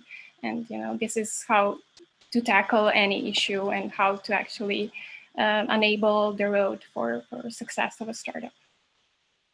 Right, and the final word is goes to Olivier. Olivier, what would you share as a final word? Thanks. So I agree with what's being said. Like there's a lot of shared coordination that's needed. I would add, though, that there's already a lot in place in Europe. It's great if you have angel investing, and thank goodness for the people who are able to help you get started. But in the long run, what you need is people investing in the product as customers. And that means having companies or individuals, more often companies. And those companies often do things because it's the right thing to do. And some companies are good at it. They believe in what they say and they implement the actions accordingly. But that's more, for me, it's more of a good deed that is not often seen. There's a lot of compliance in Europe. The ITU makes recommendation in terms of compliance. And in the European Union, there's a lot of laws. But who enforces these laws? Are they actually put into place behind with either penalties or sanctions? And if there's none of that, they remain recommendations rather than laws. And those recommendations, there are many of those. And people, at the end of the day, they look at the budget and they're like, look, we would like to help out people with disabilities or entrepreneurs with the project. But at the end of the day, they look at the budget and they make choices. So when you have like policy recommendations that are enforced, and that changes the game. Because when Europe has a vision to say every citizen must count and every citizen must be included, but there's no enforcement behind those recommendations, that's difficult. So I would say that this is something that we could maybe help and maybe have the ITU share how they see that issue. Right, fantastic, and I would love to thank you all for participating in this great session. And actually, Olivier's last words connect us back to Jarosław from ITU. So I'm gonna give Jarosław the voice for the closing remarks. Great. Thank you very much, Katarzyna, and thank you very much to all speakers. This was a great time where we addressed a very diverse dimensions of the innovation. We started from the regional context, we went through the national good practices, and finally we heard from those who are doing the innovation happen. And we are really appreciating that you found the time to share your experiences with the others, encouraging them to go through the same, but on the other hand, advocating for this, what still on the daily basis is treated as the challenge. So thank you very much for bringing all those issues. From our side, let me reiterate our commitment to providing the support at each of those layers of the ICT-centric innovation. Let me draw your attention to our special program on the digital innovation, fostering ICT-centric innovation ecosystems development, and providing to the community several tools which are in your disposal and disposal of the countries, but of course stakeholders are not left alone with this. We are building a lot of good practices, providing the good practices reports. We are providing a lot of the toolkits where those who'd like to take the challenge of building the innovation ecosystems at the country level, regardless on what level, can be properly equipped with the canvas, with the fact sheets, with the data, and also certain inspiration which would come from the others who went through this journey already. So therefore, I kindly invite you to join us at the digital innovation program efforts with the regional implementation. Also under our work, we are trying also to innovate, and this is the reason why we are continuously announcing innovation challenges, focusing on different type of the issues which require the common brainstorming and maybe also strengthening of our capacities of the brains to provide the solutions. Also adding to this, let me draw attention to the latest development of the International Center, which for the digital innovation, which is currently under the establishment in Geneva, which also will be providing additional service to the countries, to the international community, and also to the entrepreneurs on the daily basis. Closing, we wanted to underline that the innovation, as I mentioned at the beginning, innovation is very strongly embedded in the core mandate of the ITU.